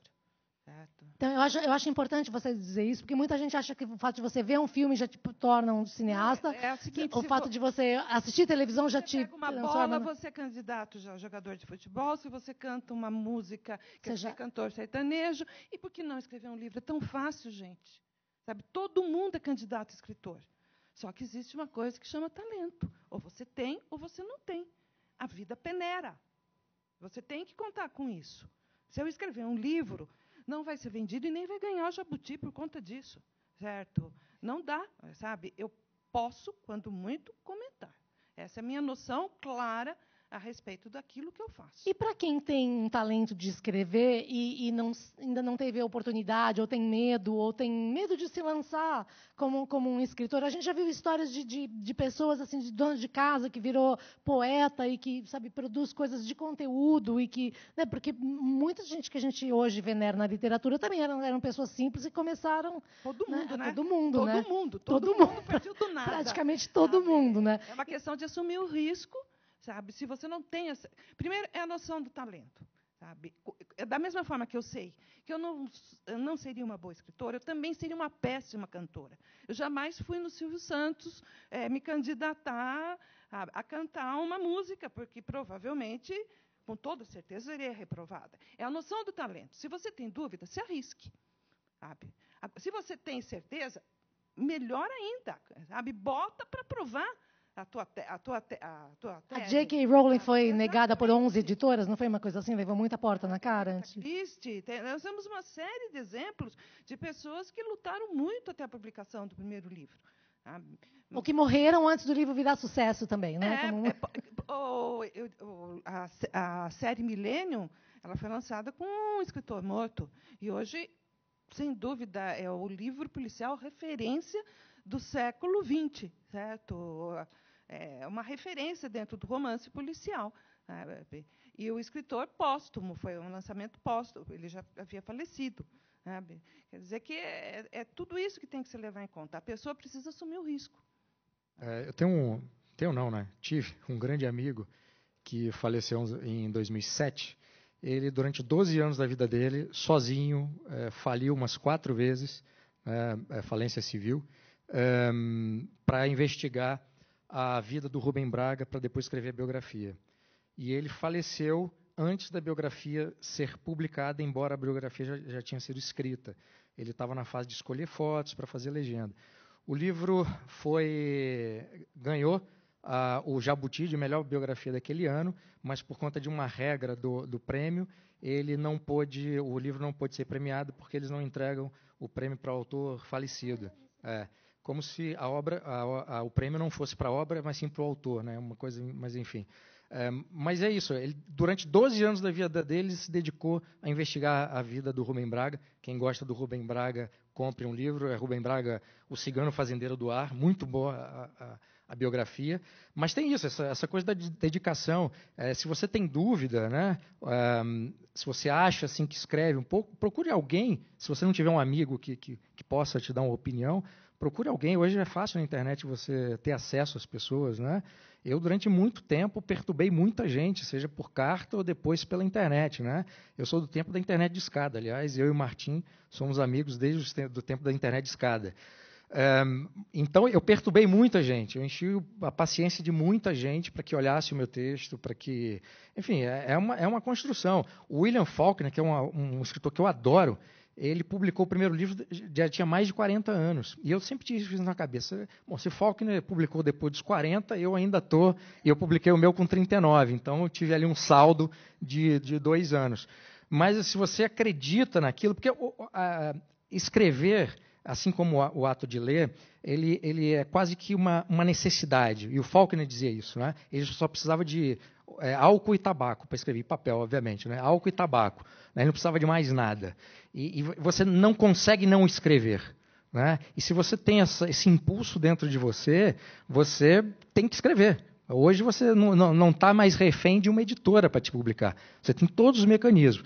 Agora, se você tem dúvida, e mesmo que você tenha certeza, procure sempre alguém que você tem como referência naquela área que você quer escrever, para ter uma segunda opinião. Porque se você conseguir escolher bem e ter essa sorte, essa pessoa vai te colocar num degrau acima, com os comentários positivos que eventualmente fará e com as críticas daquilo que ele acha que pode ser corrigido. Mas isso é uma faca de dois gumes. Porque, em contrapartida, se você encontrar alguém que te faça o inverso, você pode estar perdendo o escritor. Isso é muito complicado. Isso é verdade. Teve lá na minha cidade, esse grande amigo que eu já mencionei, o Fernando Carvalho Gomes, um amigo dele mostrou algumas poesias, ele achou aquilo tudo uma porcaria e falou, cara, você continue no seu trabalho aí que você não tem jeito para poeta, não. E realmente as poesias eram muito ruins. Nesse caso, nós ficamos a salvo de um poeta ruim.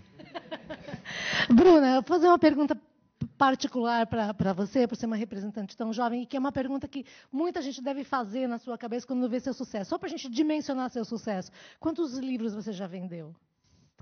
Mais de 300 mil livros. Mais de 300 mil livros. É uma coisa que não tem como. Isso causa inveja em qualquer ser humano que já contabilizou uma tiragem de livros, né? Porque é muito livro.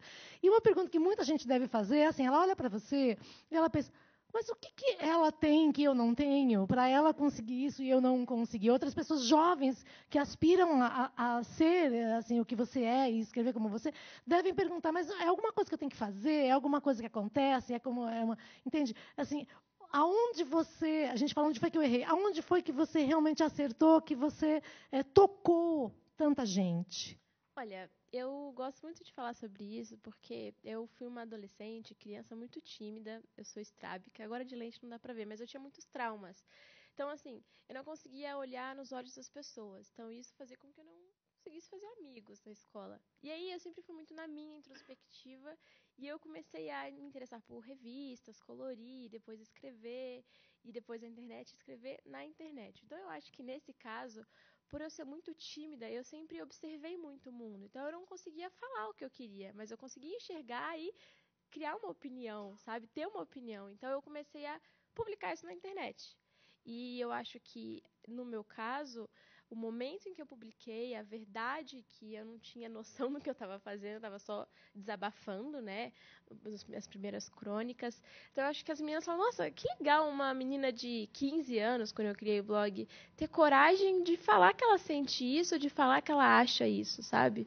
Então, eu acho que essa minha trajetória, por eu ter começado tão cedo, e desde o começo eu assumi, olha, eu estou aprendendo, eu não sou a melhor autora, eu não sou a melhor blogueira, longe de mim, eu estou aqui fazendo algo que eu acredito e se você tiver um comentário, uma sugestão, uma crítica, eu vou ler e vou acatar e vou tentar melhorar o meu texto. Então, eu acho que por eu ter começado muito cedo e as leitoras, elas acompanharam a minha trajetória de vida também. Então, assim, sei lá, quando eu mudei para São Paulo sozinha, com 17 anos, muita gente olhou para aquilo, para minha vida e falou assim, nossa, eu também moro no interior, mas eu não sei se eu tenho essa coragem. E aí a pessoa começou a me acompanhar e falou, não, olha como as coisas deram certo para ela, como nem todo dia é bom, e eu faço questão de falar isso, às vezes as pessoas falam, ai, mas é perfeita a vida de blogueiro, ganha tudo. Não é, você tem que trabalhar muito porque é só você ali e você que edita os seus textos, você que recebe os comentários, não tem ninguém te protegendo, é você e a internet, é você e o mundo, sabe? Então, acho que por eu ter começado muito cedo e acho que pela verdade do texto, sabe? Porque antes era uma adolescente desabafando, mas sem se importar. Só que, em paralelo, era uma adolescente tímida, que não tinha amigos. Então, o que uma adolescente tímida, que não tem amigos, não tem uma vida social, tem a dizer?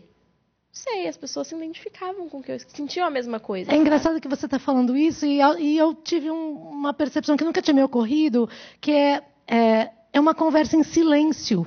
Né? Exato. Quer dizer, você tímida... não falava, via tudo, percebia, sentia e escrevia, a pessoa em silêncio lê. Então, é um diálogo silencioso, parecido com mergulhar no fundo do mar, né? Que é a coisa que mais louca no mar é que você quer falar das maravilhas que você está vendo e só faz bolinha, né? Então, e se você for um lançamento meu, você vai ver que as leitoras, os leitores, todos se parecem de alguma forma, sabe? Eles todos são mais tímidos, e é muito legal. Eu tenho leitoras que fizeram amizades na fila, a gente fala amiga de fila, que elas se conheceram no lançamento, aí no ano seguinte, quando eu voltei lá para fazer outro lançamento, a gente se conheceu, a gente saiu várias vezes. Então isso é muito legal, ser essa pessoa que une pessoas que passariam essa fase sozinha, como eu passei, sabe? Então é um trabalho muito legal, assim, eu me sinto muito especial por ter essa oportunidade, porque eu sei que existem muitas pessoas incríveis que merecem ser ouvidas e que merecem um espaço. Então, o que eu tento sempre fazer é divulgar essas pessoas também, divulgar no blog, no Twitter, nas minhas redes sociais. E a Bruna tem uma coisa que outro dia eu gastei muito tempo meditando sobre isso, porque é uma coisa nova que na minha geração, que sempre foi muito competitiva, a gente sempre teve um mercado competitivo de muita inveja, que não existe no mundo de Bruna Vieira, porque assim, a Bruna está construindo uma casa super bonita, e ela coloca o vídeo desde a construção, ela com pedreira, e as fãs que de alguma maneira proporcionaram essa nova vida para ela, que as fãs construíram essa nova vida que permite que ela possa construir uma casa para os pais, e para ela, e para a mãe, e para todo mundo, uma casa linda, enorme. As fãs não sentem inveja, não existe inveja, existe celebração por ser parte de uma conquista. Eu me arrepio porque eu nunca vi isso, porque eu cresci... A minha geração inteira era de competição, de inveja, porque você conquistou...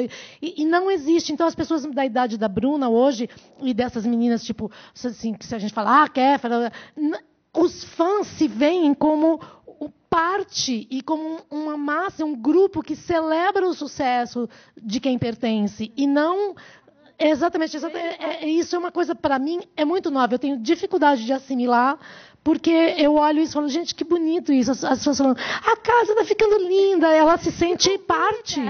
Não, mas me convida, legal, é isso. Eu acho que como eu compartilhei desde muito cedo e as meninas cresceram comigo, realmente uma relação de amizade. Eu não gosto quando as pessoas viram pra mim e falam, você tem muitos fãs. Eu não tenho fã nenhum. Eu tenho pessoas que gostam do que eu escrevo e que gostam de participar da minha vida, ou participar do meu texto, dos meus livros e tal. Então, assim, existem pessoas, óbvio, mas a maioria dessas pessoas, eu percebo, são pessoas que chegaram até o vídeo, ou chegaram até o meu blog e falam, quem é você? Quem essa menina acha que é pra falar isso, sabe? Uma vez eu fiz um vídeo, a primeira vez que eu viajei sozinha para fora do país foi uma coisa muito importante para mim. Eu fiquei super com medo. Não será que vai dar tudo certo? E eu gravei um vlog, porque eu queria deixar aquele momento registrado. E o título do vlog acho que é a minha primeira viagem internacional sozinha, alguma coisa assim. E aí, assim, tem vários comentários. Hoje, depois de anos, eu voltei nesse vídeo, tem vários comentários de pessoas falando, Patricinha, pai pagando tudo. E eu falei, a pessoa não me conhece, porque realmente essa viagem eu paguei com o meu dinheiro de trabalho, tudo ali eu fiz sozinha. E assim, existem essas pessoas que surgem do nada, mas no geral, como você disse, é uma parceria muito grande. Porque é óbvio, eu só tenho condição hoje de criar isso e proporcionar isso para os meus pais e fazer esse investimento, porque é um investimento para mim, porque eu vou gravar os meus vídeos lá e tal, produzir lá, porque as leitoras, elas me dão esse suporte. Pois, exatamente, quer dizer, você acompanha a trajetória, assim, aqueles livros, aquelas pessoas, e isso proporcionou, então, tem a história e tem a história do autor da história. Então, isso já é uma coisa que tem uma dimensão a mais, né? Você acompanha, a gente não acompanha a vida dessa lá, da J.K. Rowling, mas a gente vê que ela também mudou cabelo, foi ficando, ganhou dinheiro, deu uma repaginada. Ela é maravilhosa. Assim, quer dizer, sabe? Então, é uma história onde você vive também a vida do autor, né? É uma dimensão nova. Eu acho, pelo menos, que tem uma nova... Meu trabalho escrito, mas na minha vida faz. Então, e as pessoas que estão, assim, que gostam de literatura, para voltar ao ponto, gostam de ler, as discordâncias são em maior número do que as concordâncias. Então, eu mantenho com alguns amigos, o Martim é um deles, uma longa conversação baseada em divergências, mas num respeito profundo para que essa conversação se mantenha. Maravilhosa lição a ser passada. Essa conversação é que me torna uma pessoa melhor, e assim como a leitura, né? Eu não sou um otimista cultural, eu não acho que as pessoas vão se tornar melhores simplesmente porque vão ler alguma coisa, etc. Mas eu acho que as nossas virtudes, elas são potencializadas com a leitura que a gente faz, se a gente faz a escolha certa de acordo com os interesses que a gente tem.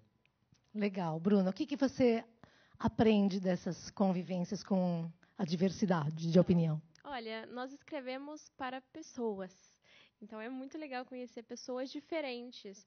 Porque se você fica muito presa na sua bolha, você deixa de criar esse diálogo, essa ponte com o mundo, sabe? Então, para mim é sempre muito legal. A cada Bienal, principalmente, porque você fica imersa ali naquele universo literário, a cada Bienal eu volto para casa com novos livros para ler, autores que eu não conheci, eu conheci o autor antes do livro. Gente, que pessoa incrível, eu quero voltar e ler o livro dessa pessoa. Hoje aqui é um ótimo exemplo, várias pessoas que eu ainda não conhecia e que eu quero voltar e conhecer, quero ler o seu livro. Então, mas é muito legal essa troca de experiências, porque eu acho que isso é uma lição para a vida, assim. Se você se fecha para o mundo vai se fechar para você. Então, a minha lição, por exemplo, quando eu mudei para São Paulo, foi, querida, se você é tímida, pode deixar de ser, porque se o seu sonho é lançar livros e contar histórias, você precisa se abrir para o mundo. E foi isso que eu fiz na internet, só que na internet é mais fácil. Então, agora que eu já consigo fazer isso na internet, ao vivo ficou um pouco mais fácil. Mas eu estou treinando ainda para melhorar. Bom, o editor hoje eu vejo ele como um personagem diferente do que foi no passado. Os grandes editores, infelizmente, não é mais como era com o José Olímpio, com o Jorge Zahari e até o Luiz, etc. É um editor que tem que estar, como diziam, em fio lambuzado em tudo que está acontecendo em volta. Então, isso aqui é um microcosmos do que realmente o editor precisa viver, né? O livro não saiu das páginas para ir para todas as outras esferas. Então, YouTube, autopublicação, leitores, marketing ou divulgação, ou quase com altruísmo, etc. O conhecimento do governo, de como isso funciona. Publicar um livro, o editor acaba nesse meio que você, às vezes, não... Cada etapa é tão diferente. Às vezes, você chega numa livraria para vender o livro que você acredita tanto, e você vê às vezes, sei lá, um comprador que vai decidir se o livro vai ser um sucesso ou não, às vezes não se interessa, ou às vezes não gosta daquilo, e você tem que ter cada vez mais jogo de cintura para lidar com tipos diferentes de pessoas, e que às vezes acreditam, às vezes não no projeto.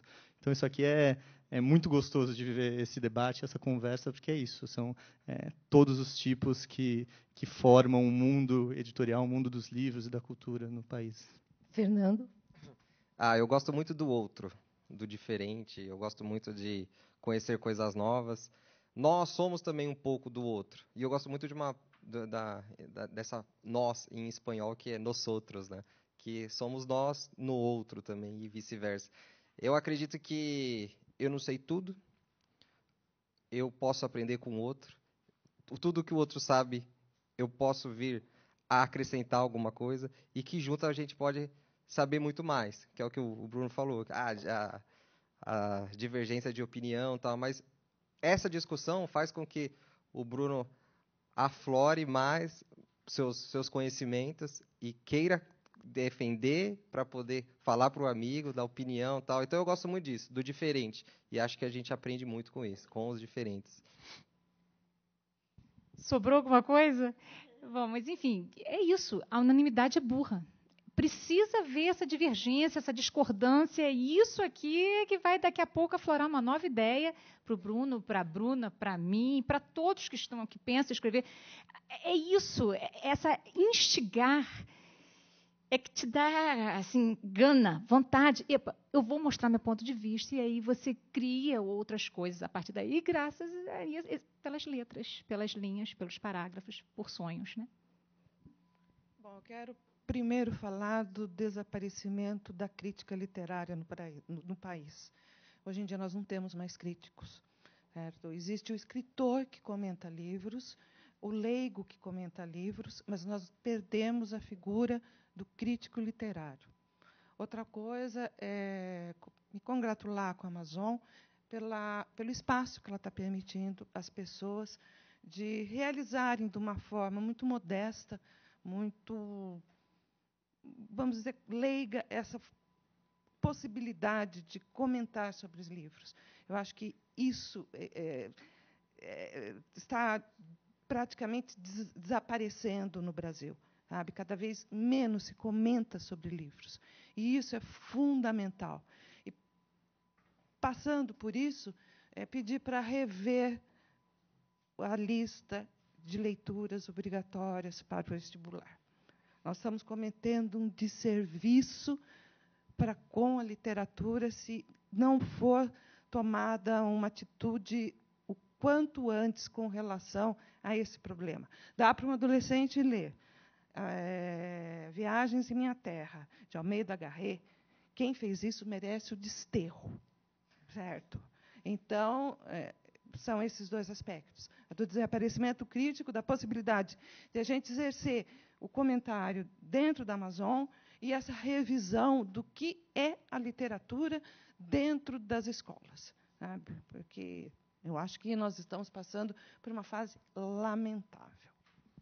E só uma coisinha que eu esqueci de falar, que eu acho fundamental. A democratização da escrita. Porque, há algum tempo atrás, a gente não tinha essa chance, como eu tive, de pegar um texto, independentemente, colocar lá e criar meu público. Não tinha. Existia uma barreira do mercado editorial. E agora, uma pessoa ali de fora tem as mesmas armas que quem está lá dentro. Então, a Amazon virou a vitrine. E isso virou uma coisa fabulosa, porque quem está lá dentro também tem que correr para se manter firme, porque tem gente por fora, correndo por fora, doidinho, né, teoricamente, não é para pegar seu lugar, mas para ter um lugar ao sol. Então, acho isso maravilhoso, porque deu espaço para todo mundo, e não só para quem tem a chance de ter um conhecido ou não, mas para aqueles que não tinham conhecido nenhum, que foi o meu caso, que vou lá, vou arriscar. Como tem muitos outros muito melhores que eu, estão indo lá arriscar porque tem a chance, que a Amazon permite isso, ela fornece isso para a gente. Quero agradecer. Opa. Rapidinho. Eu cometi indelicadeza, eu estava tão preocupado em responder a pergunta, que eu não agradeci a Amazon, Twitter, pelo convite gentilíssimo. Tem uma parceria com a Amazon que está sendo muito, muito produtiva, é uma empresa que eu respeito antes mesmo da empresa chegar ao Brasil, então, parabéns, Twitter e Amazon pelo evento. Obrigado a cada um de vocês por aquilo que vocês me ensinaram hoje. E só como informação assim, para quem está nos ouvindo, a crítica literária ela saiu dos jornais, não tem mais espaço, mas tem muita gente fazendo trabalho fora dos jornais. Então eu queria deixar 2 nomes para que as pessoas acompanhem. O Martim Vasques da Cunha, que eu já citei aqui, e Rodrigo Gurgel. Muito obrigado. Quero agradecer demais a presença de todos vocês. Agradecer ao Twitter e à Amazon, parabéns pelo evento. Eu acho que a coisa mais legal é que todo mundo que está aqui se sente privilegiado. A gente ter sido convidado a estar aqui é uma coisa que a gente imediatamente se sente honrado. E é tão bom a gente ter a sensação de que você está ligado a alguma coisa que é benéfica, positiva, que faz bem para os outros, que abre as mentes, que possibilita assim, novos mundos para as pessoas. Então, é tão bom a gente saber que todo mundo acha que é tão do bem, do bem, do bem, mas você está num caminho que faz bem. Fazer coisas, não só fazer bem o que você faz, mas fazer bem para todo mundo que faz. Muito obrigada. Obrigada pela transmissão do Periscope. Está encerrada a transmissão do Periscope aqui. E agora, aplausos para todos nós. A gente se aplaude.